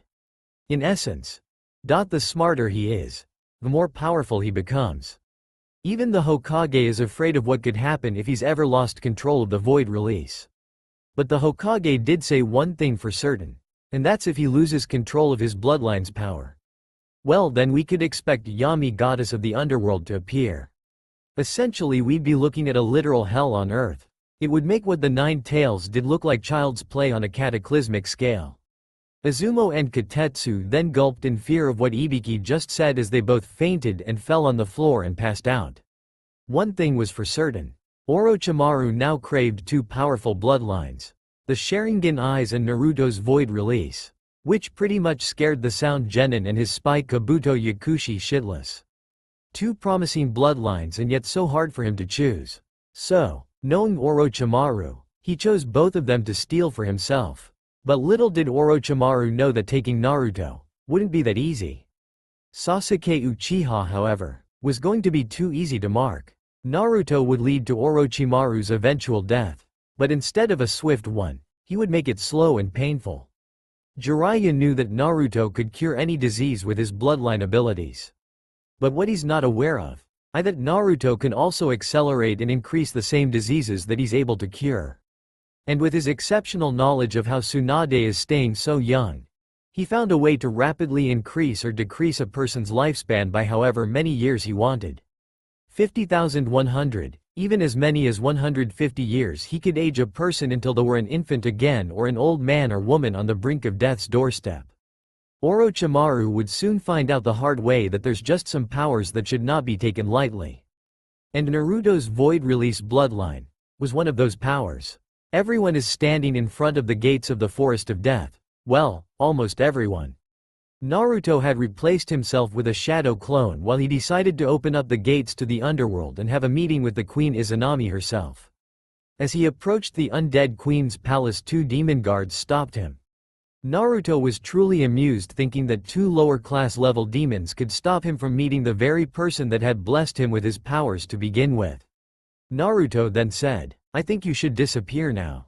Dark Void Release, Demonic Annihilation. Naruto then snapped his fingers and the demon guards vanished into nothing as if they had never existed. Naruto then pushed open the gates and made his way up to the palace entrance. Making his way to the throne room, he formed a sword out of thin air and giving it a solid shape and composition sliced down one demon after another while wearing a red samurai armor and mask. Naruto then said as he bowed before Izanami, "Greetings, your divine majesty. Do you know who I am and why I've come to you for help?" And Izanami said, "I do indeed know who you are, young swordsman.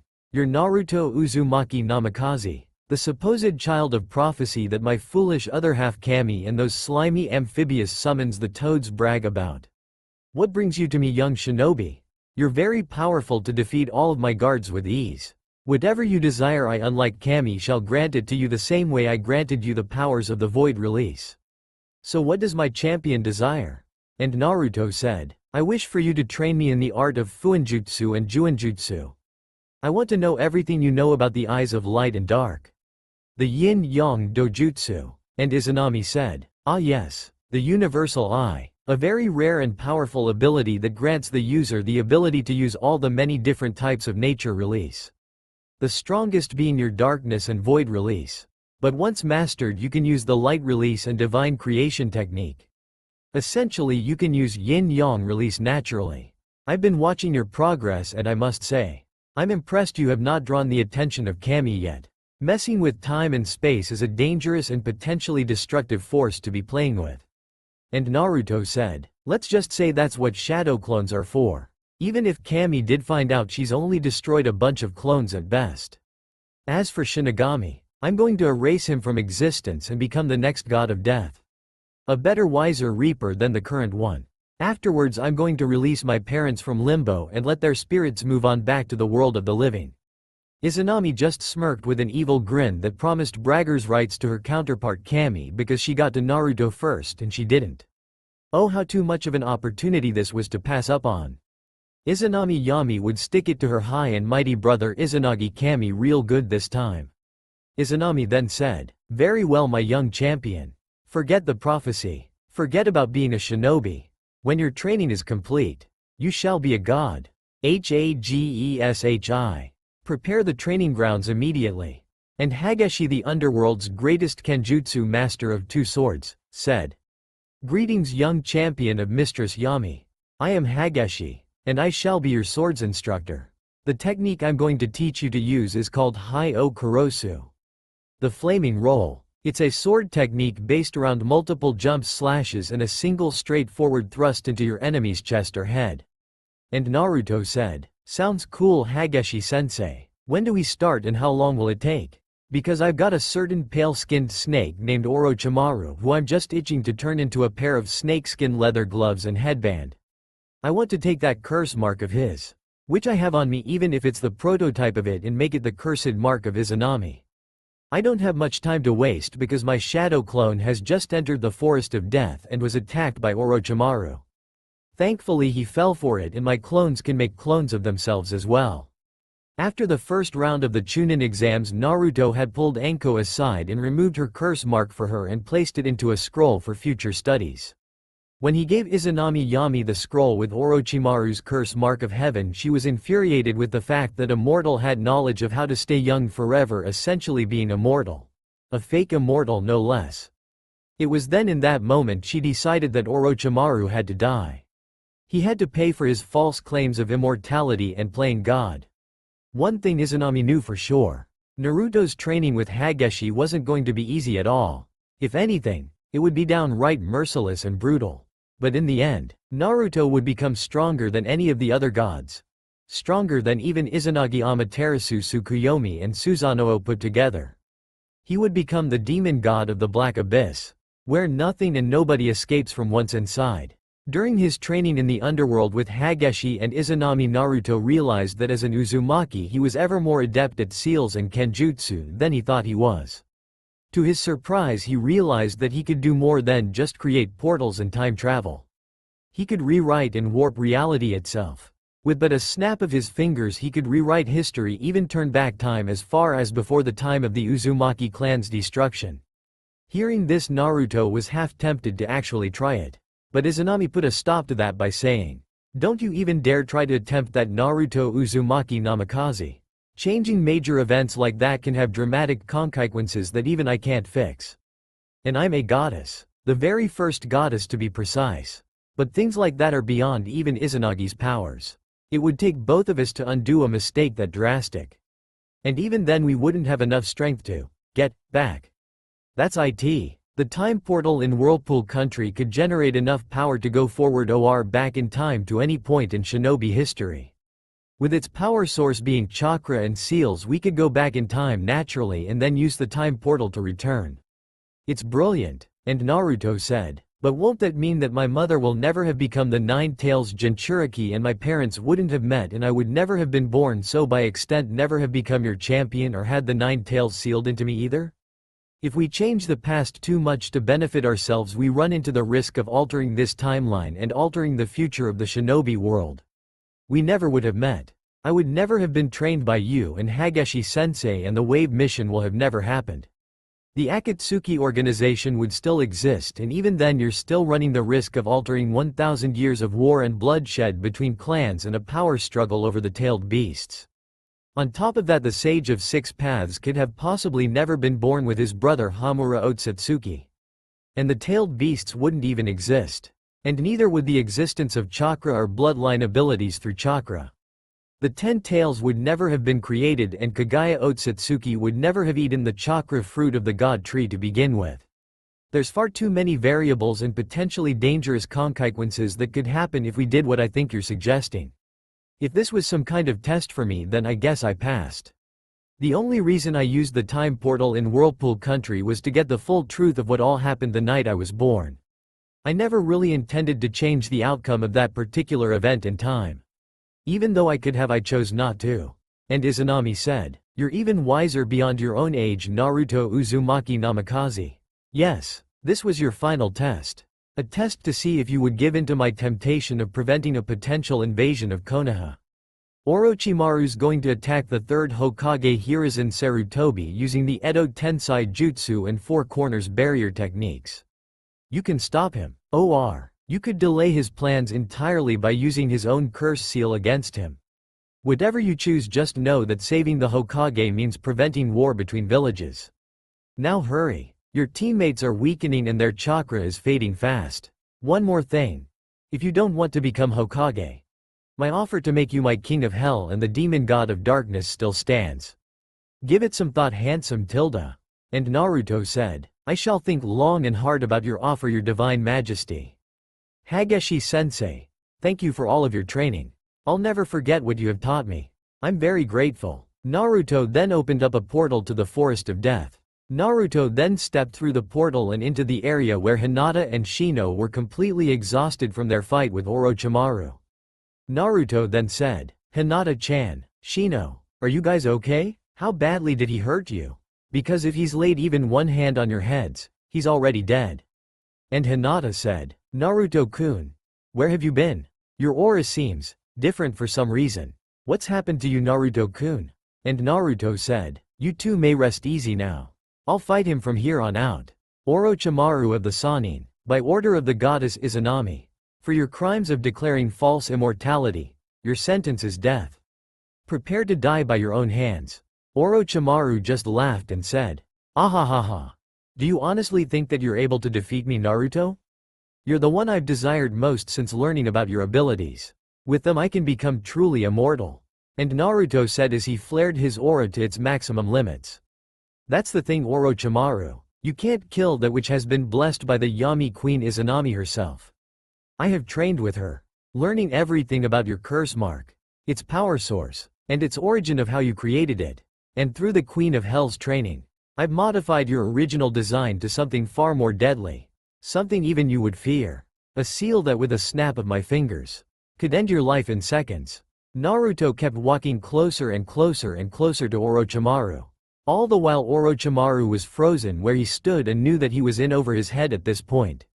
Orochimaru then said, What are you? There's no way I should be afraid of someone like you. Never, not even as a genin should you possess this much power.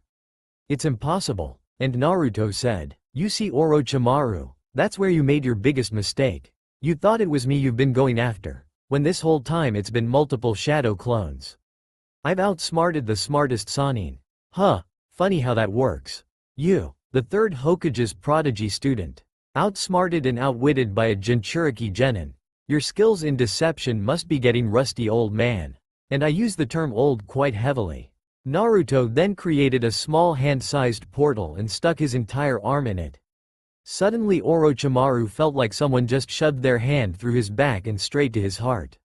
He wasn't wrong as he looks behind him and then in front of him. Naruto had literally put Orochimaru's life in his hand right now. Naruto then went through one-handed hand seals and said, "Uzumaki clan forbidden sealing technique, curse mark of hell. Fuin." Orochimaru's eyes widened at the mention of an Uzumaki clan Juinjutsu. Especially since it was the curse mark of hell. The exact opposite of his cursed mark of heaven. And for good reason too. The cursed mark of heaven granted extra power and extremely high levels of chakra. The cursed mark of hell, however, specifically the Uzumaki clan version, slowly destroyed chakra and rapidly ages a person to show their true age. And eventually, death. Orochimaru then said with fear in his voice, Where did you find that forbidden sealing technique? It should have been lost years ago with the destruction of your clan." And Naruto said, "Funny thing about that, you see, Orochimaru, not only can I warp time-space, even reality itself, but I can also use my abilities to see past and future events that occurred or will occur. So to put it simply, Orochimaru, I watched, in full details, how the cursed mark of hell was created and designed by my clan. The only difference is I modified it to my liking and to my chakra. I hold your life in my hands. By studying your curse mark, one modified and made my newest variation of it. The curse mark I've just placed on your heart activated the moment I applied it to you. So, in a manner of speaking, you're slowly dying, and that's only stage 1. Stage 2, after 24 hours, begins destroying your chakra pathways. Stage 3 stops your heart, sending you into cardiac arrest. And finally stage 4 completely kills you altogether. A fitting end to a man whose only rise to fame was being a rogue shinobi and being a snake pedo. It's no wonder people call you Pedamaru these days. Your teammates are more well respected than you. And that's saying a lot since I'm related to one of them by blood." Naruto then removed his hand from Orochimaru's chest and out of the portal as he watched Orochimaru slowly fall to his knees, coughing up blood in heavy amounts. Naruto then said, "Oh, one more thing I should mention, Orochimaru. The seal on your heart can't be removed even by the best medical and seal specialists. It like the Hyuga clan caged bird seal. remains until it's killed you or you die in the process of trying to remove it. Goodbye Orochimaru, and thanks for the Earth Scroll. It goes nice with our Heaven Scroll. Let's go guys. Naruto and his teammates then ran off towards the tower as Orochimaru still laid there on his hands and knees coughing up blood until he passed out. Once his Sound Genin team appeared to help him up, they carried him to the tower as he briefed them on what was wrong with him. One thing was certain, Naruto just became a force to be reckoned with, and one that not even the Hokage could stop. Or the Shinigami for that matter. As Orochimaru's body began to rapidly age, he knew that he was going to die if he didn't do something. Sadly though, his only options were either he used his own curse mark on himself, or created a counter seal, which he didn't have time for. Orochimaru then screamed out in pain and said, "Gah, this pain is excruciating. My chakra is slowly being destroyed by this accursed seal. There must be a way to remove it, there just has to be. I will not die when I'm so close to my ultimate goal. Kabuto, have you found anything out about how to remove the seal that crafty fox brat placed on me?" And Kabuto said, "I'm sorry Lord Orochimaru. Forgive me for saying this, but what if there isn't a cure or counter seal to the one he used? Based on what you have told me, it would seem that the seal's original design was of Uzumaki clan origin, but this is a completely modified version of that. I'm working on alternative options, but as it stands I don't think you're going to live more than a few more days. What I have unfortunately discovered is that the longer it remains placed on you, the faster it will progress through your body. If my estimate is correct, then by the second round of the finals you're going to be dead before you even get to kill the Hokage. The finals are in 8 days. And the seal he's placed on you has already nearly destroyed all of your chakra pathways, Lord Orochimaru. Sooner or later you won't be able to use any chakra at all. And if my guess is correct, you will begin rapidly aging until your body destroys itself from your immortality jutsu, from the inside out." Furious that Orochimaru wasn't going to be able to kill the Hokage before he died, he screamed in outrage and said, "Grah, I'll kill the old man after I've eliminated that pesky fox brat for what he's done to me. We're moving the invasion ahead of schedule." Just then Orochimaru began coughing up blood more than last time, as if the seal Naruto used on him had entered its second stage, where his chakra was completely gone and his heart had temporarily stopped and went into cardiac arrest. Running a diagnosis on Orochimaru's body, Kabuto realized that was exactly what just happened, as Orochimaru's breathing steadily returned to normal, but his body was already showing its true age, well into his 50s. Neither of them were aware of it, but Naruto was actually watching with mild interest from one of his portal mirrors to see just how deadly his seal was. With Jiraiya's expertise in the sealing arts, he could only quiver in fear and horror of what he was seeing. The seal Naruto created was like the Reaper's death seal, only 10 times worse than it ever was. A seal that caused a person so much pain and agony to the point they are begging for death. Hiruzen was also quite horrified and intrigued about the seal, as he said, "I must admit Naruto, I didn't think that such a dangerous seal even existed from the Uzumaki clan. If I remembered correctly, they never shared all their knowledge of seals and how many they made. So how did you come across a curse mark that was designed by your mother's clan that should have been lost to history for hundreds of years now? And would you mind telling Jiraiya or myself how to replicate and apply it?" And Naruto said, "First of all, no way in hell will I tell either of you how it's made or how to apply it. And secondly, I created this seal by modifying its original design based off the same principle as the caged bird seal. I refuse to tell you or those council bastards anything about its main purpose." And Hiruzen said, "Just what exactly is the main purpose for your curse mark, Naruto? We still don't know anything other than that it's slowly killing Orochimaru and rapidly aging him to death. What aren't you telling us, Naruto? You've been keeping so many secrets ever since you mastered your void release bloodline abilities, and I'm beginning to wonder who's the bigger threat at the moment. You or Orochimaru? From where I'm standing, I'd say you're becoming even more dangerous than Orochimaru could ever be." And Naruto said as he flared his killing intent, and a dark purple aura surrounded the entire room. "If you, this village, and all who lives within its walls ever compare me to that snake bastard ever again, then I'll raise every single demon from the deepest depths of the underworld and unleash hell upon all who gets in my way. First Konoha, then the other villages, and then the Akatsuki organization."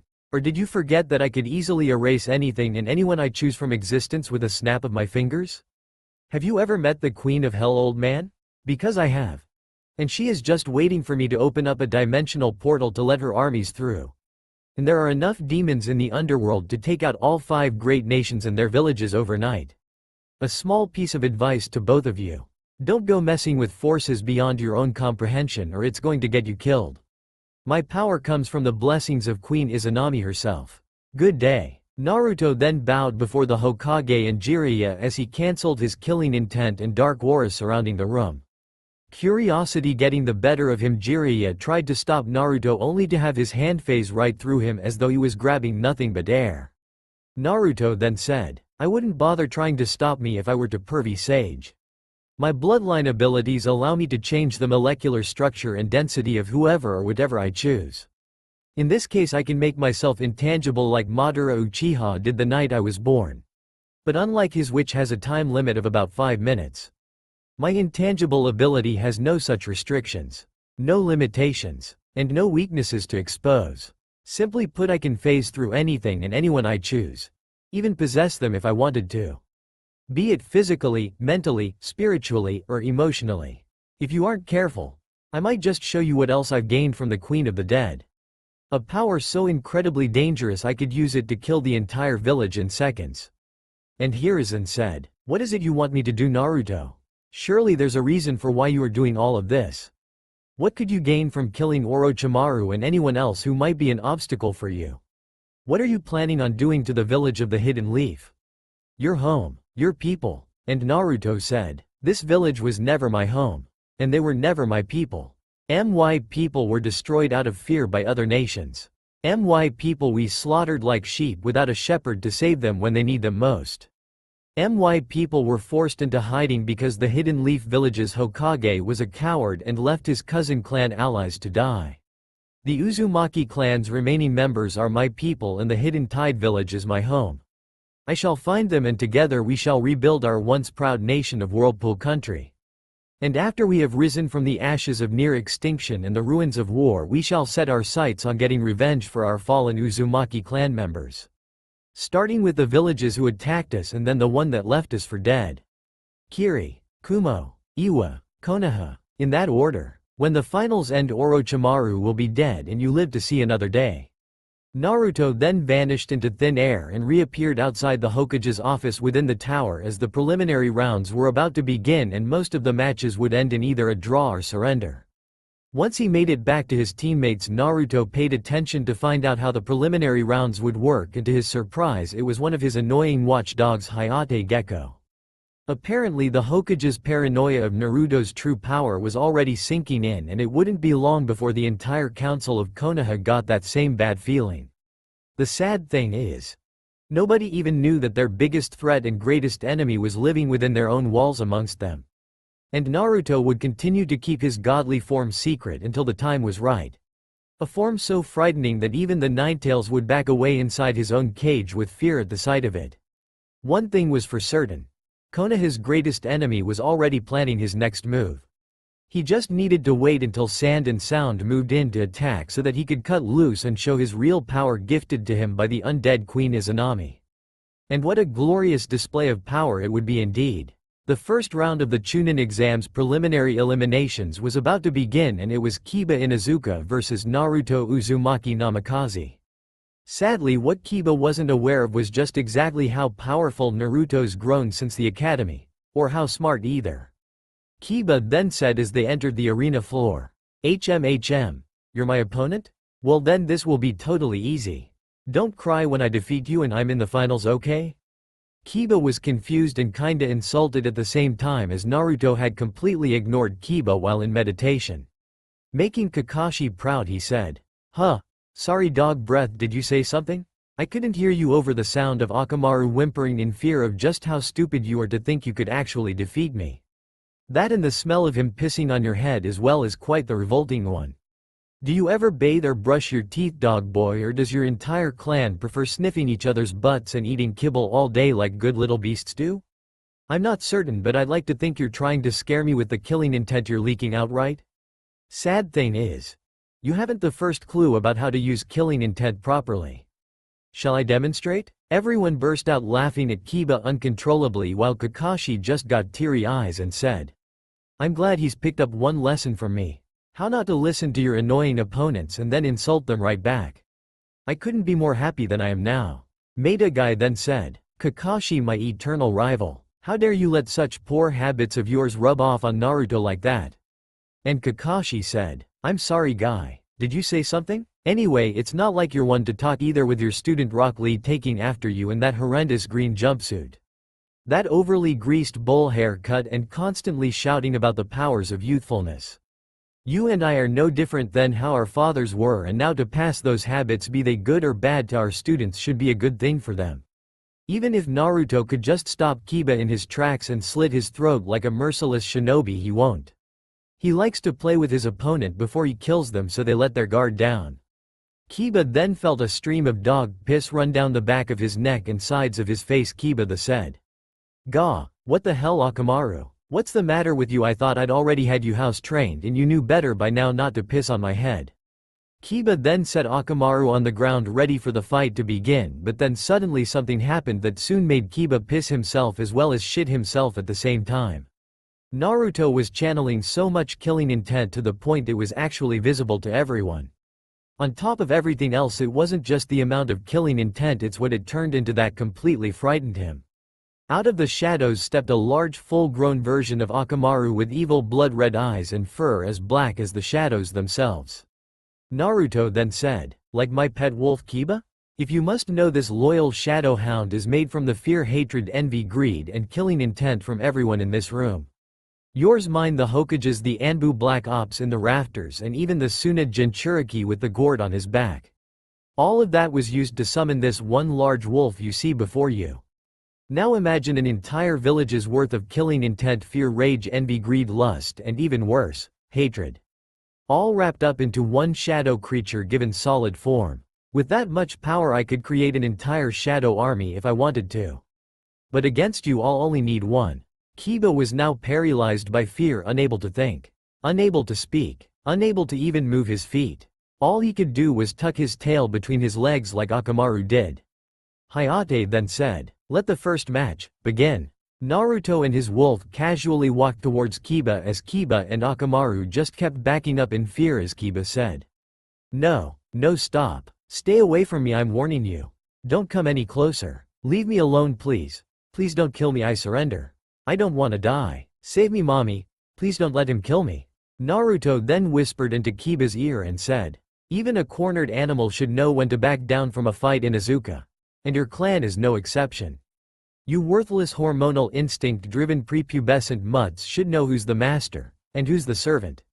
Akamaru knew that I was the alpha in this fight, but you ignored his warning and chose to fight anyway.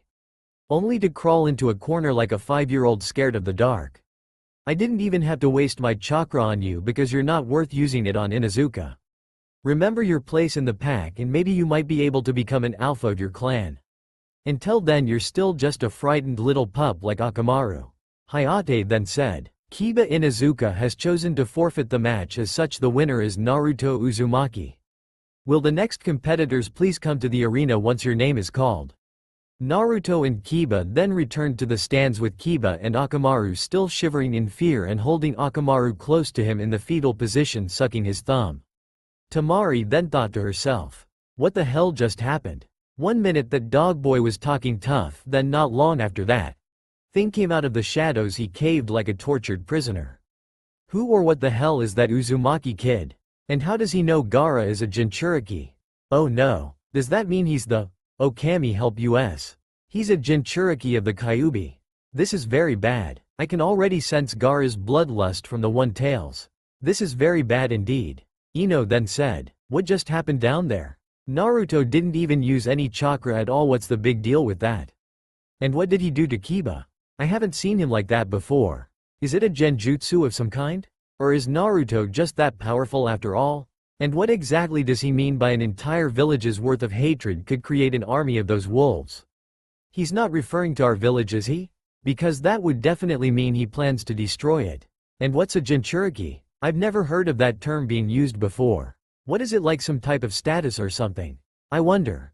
Maybe if I just took a small peek into Naruto's mindscape I might find something. Sadly Kakashi and Asuma Sarutobi overheard what Ino was saying and asking herself about the term of Jinchuriki like it was some sort of status among people. Asuma then said, "Even if I wanted to tell you guys the truth about what and who Naruto truly is, it isn't possible so long as my old man is still acting Hokage. His word is law in the village and nobody is crazy or daring enough to challenge his laws. I can tell you that you're not wrong about the term Jinchuriki applying to a form of status. Even if it's not the best kind to have among your own people. The life of a Jinchuriki isn't an easy one, that's all you will hear from me. You want the entire truth.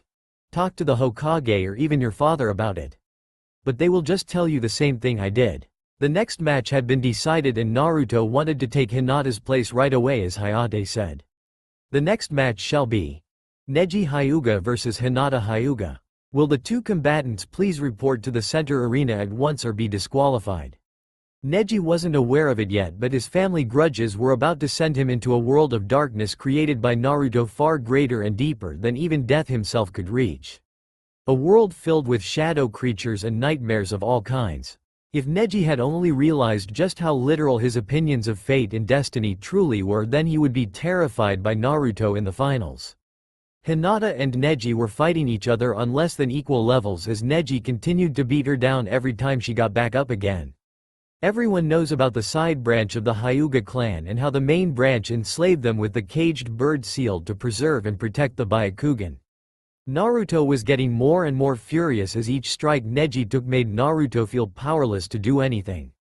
Naruto then reached his boiling point as his aura and killing intent burst from within him and covered the entire room in darkness. Hayate then said to himself, "Oh shit, I have to stop this match now because if I don't bad things will happen. Very bad things." The darkness was still spreading along the walls and ceilings, causing the lights to flicker on and off. Nobody knew what was happening until they saw Naruto and everything was finally made clear. Hinata was the most valued person in his life and he would kill to protect her from everyone including her own family. The final straw that pushed Naruto over the edge was when Kakashi made a guy and Hayate had to restrain Neji from killing Hinata. When really they were trying to protect him from Naruto, as Naruto then looked down at Neji and said, "Neji Hyuga, I'll have your head for what you've just done today. Mark my words, Neji, when we face off in the finals those eyes and taijutsu won't save you from your fate. I'll bury you in eternal darkness forever, trapped inside of your own living nightmare. I'll have you begging for the same mercy you denied Hinata today and no amount of tricks will save you. I'll kill you." And Neji said, "Big words, but I'd like to see you back them up if we do face each other in the finals. Because once a failure always a failure. The weak will always lose to the strong. The brains will always beat brute strength. You're not able to change the outcome of this battle. Even if you were a god I'd still never lose to you because you have no clans or parents. You're just an orphan who nobody wants around." Suddenly everyone fell to their knees as if all the gravity in the room was just maximized as Neji then fell to his knees and couldn't move a muscle, as if his entire body felt like lead and iron holding him in place. Naruto then stopped time around himself and Neji and said, "If you ever question my power, my status or my family origin again, it's going to be the biggest mistake you could ever make, Neji Hyuga. I suggest that in 1 month's time you be prepared to die. Because when we face off in the finals, it's going to be the last fight you ever take part in as a shinobi of the Hidden Leaf Village. I am a god, the god of eternal darkness, god of time, space and even reality. You're always preaching about fate and destiny, right? Guess what, Neji? Your fate is your destiny. Fate has decided that you are destined to die by my hand in the finals, just as Orochimaru did when I indirectly killed him. I could easily do that to you as well. I'll do you a small favor though. Just so you can entertain me in our fight, I'll remove the seal on your forehead." Naruto then removed Neji's headband and placing the palm of his hand on Neji's forehead he said, "Uzumaki Clan Reverse Sealing Arts. Cage Bird Seal. Release. There, your curse mark has been lifted. Though guess what, Neji? You thought you had a terrible burden cast upon you by your family. Well, here's a newsflash for you that the Hokages never told our generation. The fourth Hokage was my father.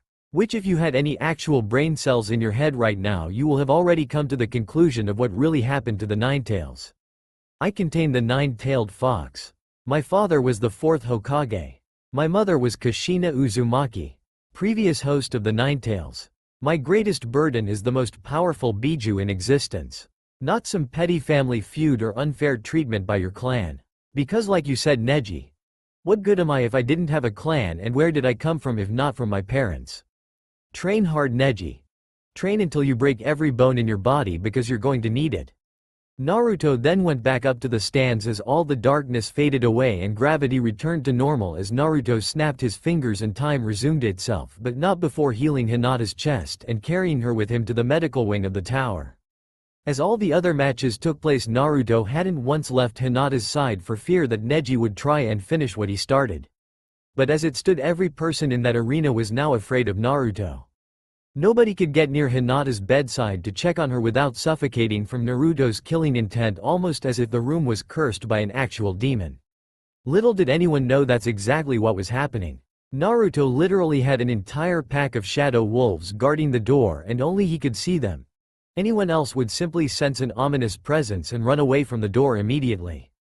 Kakashi wanted to check on Hinata's condition to ensure that she would survive, but even he was worried that the shadow wolf pack would try to kill him. Surprisingly, Kakashi sensed nothing, almost as if they let him pass. Just before he could enter the room, Sasuke Uchiha came over and said, "Kakashi, I demand to know what kind of power that was so I can use it to avenge my clan. Make that loser tell me how to obtain it. I deserve that power, not him." Kakashi then said, "Oh hello Sasuke Uchiha. I didn't see you there. I'm sorry to tell you this, but I don't think you have any idea the powers you're messing with. Power that even you wouldn't be able to control. His power is an unnatural bloodline ability. But I'm going in to check on them anyway, so if you can get past those wolves lurking in the shadows behind you, by all means be my guest. If not, then you are out of your league." Kakashi then walked into the room only to be greeted by the sight of a large black dome-like cocoon that was protecting Hinata should the wolves have been defeated. Kakashi then said, "Well, that's not normal. I guess Neji really pushed Naruto over the edge if he's gone to such great lengths to protect Hinata from her own cousin. I'm not certain it will work, but it's worth a try. Let's see if I can get through without any resistance." Kakashi then walked into the Dome of Darkness using his Chidori as a light to see where he was going, only to find out that what he walked into was an endless void of darkness. Eventually he made it to where Naruto and Hinata should be resting, only to find out that they were gone. Kakashi then said to himself, "Oh no, this can't be a good thing. Naruto, where did the two of you go? Please be safe." Meanwhile, the Uzumaki clan home island. Hinata was still breathing, but barely, as she was still coughing up blood, so he took Hinata to a place he believed would be safer to treat her internal injuries. Naruto then said to himself, "Don't worry Hinata-chan, I'll always protect you from anyone and anything that threatens your life. I have a plan to save you, but I don't know if you might survive the process of the ritual or not. It's pretty dangerous in your condition. Queen Izanami herself even said that it's a big risk, but for you it's one I'm willing to take. I just hope that when you wake up you will agree with my decision. I hope you can forgive me for what is about to be done to your cousin Neji in the finals. His actions were unjustified, and so are your clan's elders. Sleep well, my beloved Sukuheim. Moon Princess. Our time together will come one day, and on that day all will fear the name Uzumaki and Hyuga once again." Izanami then showed up through a portal. Izanami then said, "So this is the virgin girl who's going to become my new vessel? She seems innocent enough, but beneath that innocence lies great strength and devotion to you. Have you told her what she must lose in order to survive the ritual? Did you tell her she must be submissive to you during the act of procreation? Or perhaps are you unsure if she will agree to it? You came to me for help, did you not? And I made you a suggestion that benefits us both. I get a new body and you get to be both my king and her lover." And Naruto said, "You're also allowed to roam freely among humans and tell your brother and ex-husband Izanagi to go fuck himself, while also being reborn as a demi-goddess of the undead and queen of all demons. I don't want you to corrupt Hinata in any ways that may threaten her life, do you understand me? Which means you cannot force her to do what she feels is wrong or immoral. You will have your vessel, my queen, and I shall be your king. Afterwards I shall destroy Shinigami and free my parents from his seal. Simply put, Hinata will be like me in a way. The only difference is I'm not going to summon the Shinigami to do it. I've done my research and I've figured out how to transfer you into her body. What I need Is the Sage of Six Paths powerful Rinnegan eyes? That's my alternative option. But I would need Uchiha clan blood and a set of Sharingan eyes to obtain the Rinnegan eyes. Not so easily obtainable if you ask me. The ritual will proceed as planned. The moment she wakes up I'll tell her of how I can save her from this happening again. And Izanami said, if that is what you wish my king, I shall not press this issue any further. You're taking a big risk for this ritual to work, you know that. If by some miracle it's successful, she will go through several physical and mental changes. She will lose part of her humanity. Last chance to change your mind about this. And Naruto said, I'm well aware of what's at risk and what's going to happen, Izanami-sama. I just want to save her and keep her safe from everyone and everything. Including death itself. I won't let this happen again. Prepare the army of demons immediately. There's a war coming and Konoha's not going to be prepared for it. I've seen it using the time portal beneath the island. And it ends with the death of the third Hokage Hiruzen Sarutobi. Izanami then went back to the demon realm to raise her army as instructed to assist Konoha's shinobi forces, but unknown to Konoha and the council an even bigger threat looms over their heads, and one that can't be defeated so easily. If they thought that the Ninetales was powerful, then they had no clue just exactly how powerful the person who contains it really was. Back in Konoha, when Kakashi had informed the Hokage that Naruto and Hinata had gone missing, along with the fact that Hayate and Yugo knew how they escaped no less. It sent up red flags in Hiruzen's head as he frantically searched everywhere throughout the village for them with his crystal ball. If he knew Naruto like he does, he knew that Naruto would return to keep his word and make Neji suffer a fate worse than death itself. Hiruzen then said, the only way you will find them is by following the darkness that lingers around Naruto himself. It's not as easy as you think it is to trace. Not even a Sharingan can penetrate such a heavy shroud of killing intent and chakra. And such heavy amounts would most likely leave any Byakugan user blind to what's in front of them. If you ever hope to find them, you're going to need everyone we have from the Anbu and Jonin from the village. Naruto's power grows stronger and stronger the smarter and more sadistic his personality becomes. He is turning into another Orochimaru and Madara Uchiha defector. Not a good combination at all. We'd best prepare the village for war. I fear an invasion is coming. And we're only the start of what will result in instant death. Keep your guard up and your eyes open for anything out of the ordinary. The finals were only a month away and Neji Hyuga knew that he had to train harder than ever before. But he should be grateful that Naruto had removed his caged bird seal. Without it, he could now take vengeance on the Hyuga clan elders and get the answers he deserved from his uncle Hiashi. Naruto had just indirectly caused the fall of the Hyuga clan council of elders, and when they try using the caged bird seal technique on him, they will be in for quite a surprise to find out someone's removed it. Karma sure was a real bitch, and the Hyuga clan elders were going to learn that the hard way. Hell was about to be unleashed upon the Hidden Leaf village and nothing could stop it. Not even the person behind the opening of Hell's Gates, Naruto Uzumaki himself. The remaining finalists of the Chunin exams were all in attendance, and the first match was Naruto against Neji Hyuga, and unbeknownst to everyone, Naruto had a special jutsu he's been saving for this particular occasion. As Genma stood between them, he said, "Both combatants ready? Begin." Naruto then sat in the lotus position meditating as he went through multiple hand seals, which confused Neji. Jiraiya, who was watching from behind the scenes, knew exactly what he was doing as he said, "Well, that's interesting. I didn't expect the kid to know how to use Sage Mode, let alone the concept of Senjutsu at all. Realistically speaking, he shouldn't be able to without an animal summons of some kind, so just what type of summons does he have? What kind of summoning contract did he find on that Uzumaki clan home island of his mother's that nobody else knew about? I wonder. Certainly it's not those summons. That's impossible. That particular summoning contract was lost with the Uzumaki clan after their destruction. So how did he get a hold of that contract? How did he come in possession of the demon clan summons of all things? Back with Naruto. Naruto had just finished his last sequence of hand seals as he opened his eyes, which were no longer blue but rather an ominous black with red slitted pupils and a dark aura around him. Curious, Neji decided to ask and said, "Just what kind of trick is this, Naruto? What kind of power could you have obtained to defeat me? A prodigy of the Hyuga clan in 1 month that nobody else could possibly possess? What were you doing sitting there doing nothing, making me wait? Explain yourself, Uzumaki." And Naruto said, Have you ever heard of a technique called Senjutsu Neji Hyuga? Oh, I'm sorry, that's right, I forget that your clan doesn't practice ninjutsu because it's not traditional or compatible with your Byakugan. Your clan is delusional to think that taijutsu is the only superior type of technique required for a shinobi. True, it's got its benefits in close combat. But against ninjutsu and weapons users like myself, it's practically useless if you're fighting someone faster than you or specializes in long-range techniques and stealth like Kakashi-sensei. Tell me, Neji Hyuga, can those all-seeing eyes of yours see through everything? Including the darkest places such as in the shadows and darkest night skies without any forms of moonlight or stars to guide you? Sage Arts. Void Release. Realm of Eternal Darkness Jutsu.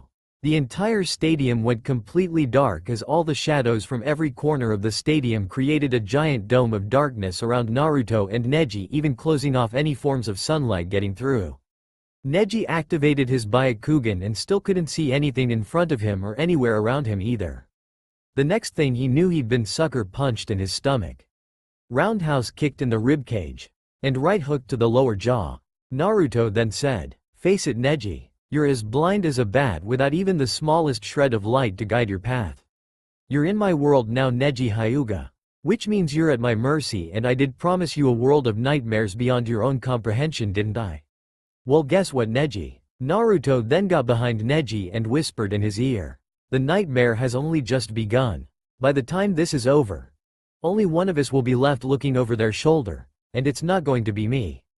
Naruto then kicked Neji in his back, sending him flying towards another shadow clone he had made as the shadow clone grabbed Neji by his legs and spun him around multiple times before throwing him into a wall. The shadow clone then said, "How does it feel, Neji? To get beaten senseless where you can't move, to the point where you can't defend yourself and feel powerless to fight back. Like all your confidence has been stripped away from you. Just like what you did to your cousin Hinata, my teammate, and my girlfriend who you nearly murdered. I promised you pain, Neji Hyuga. I promised you nightmares. This is where I make good on those promises." Naruto and his shadow clones then pinned Neji to the ground as they repeatedly punched him in the chest, kicked him in his ribs, bashed his head into the ground, and broke every bone in his hands and legs. Naruto then dispelled his clones and the shadow dome around them as he approached Neji, and Neji had fear written all over his face. Neji then said, "No, stay back, stay away from me, please, mercy, please have mercy on me, I'm begging you. I'll do anything, stay away from me, I refuse to die." And Naruto said, "And what about Hinata? Did you show her any forms of mercy when she begged you to stop? Did you show any restraint when you chose to nearly end her life over a petty family feud? Well, did you or didn't you? No, you didn't. You just let your hatred overwhelm your rationality, not caring what might happen if you succeeded. I know exactly what would have happened. Your clan would have ordered you killed for 2 reasons. The first would be for murdering the eldest heir to the main house family and your own uncle's daughter.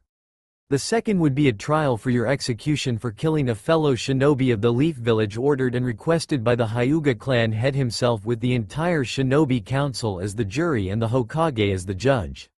And do you know who would more than happily have volunteered as the executioner? I would have volunteered to kill you, slowly and painfully. First I'd have cut off your arms. Then I'd cut off your legs. Then I'd stab senbon needles into your back so you didn't feel the pain, as I finally shoved a katana through your chest and slit your throat with a kunai knife for good measure. And I'd take pleasure in watching you screaming and squirming in pain, agony, and worst of all, fear. Oh, how much fun I'm having just thinking about it right now, but I won't kill you, at least not yet anyway. Let this be a lesson to you and your clan's elders, as an example of what happens to those who threaten my girlfriend and think they will live. I freed you from your cage, Neji. If you prove that you can change your fate just as I have mine, I'll do the same for the rest of the Branch family. And I'm always a man of my word." And Neji said, "If someone like you was able to defy fate and destiny to change it, what makes you so certain that others can do the same? What makes you think that everyone can choose to defy what they're capable of doing? How can you be so certain that people can do the impossible and make it possible like you have?"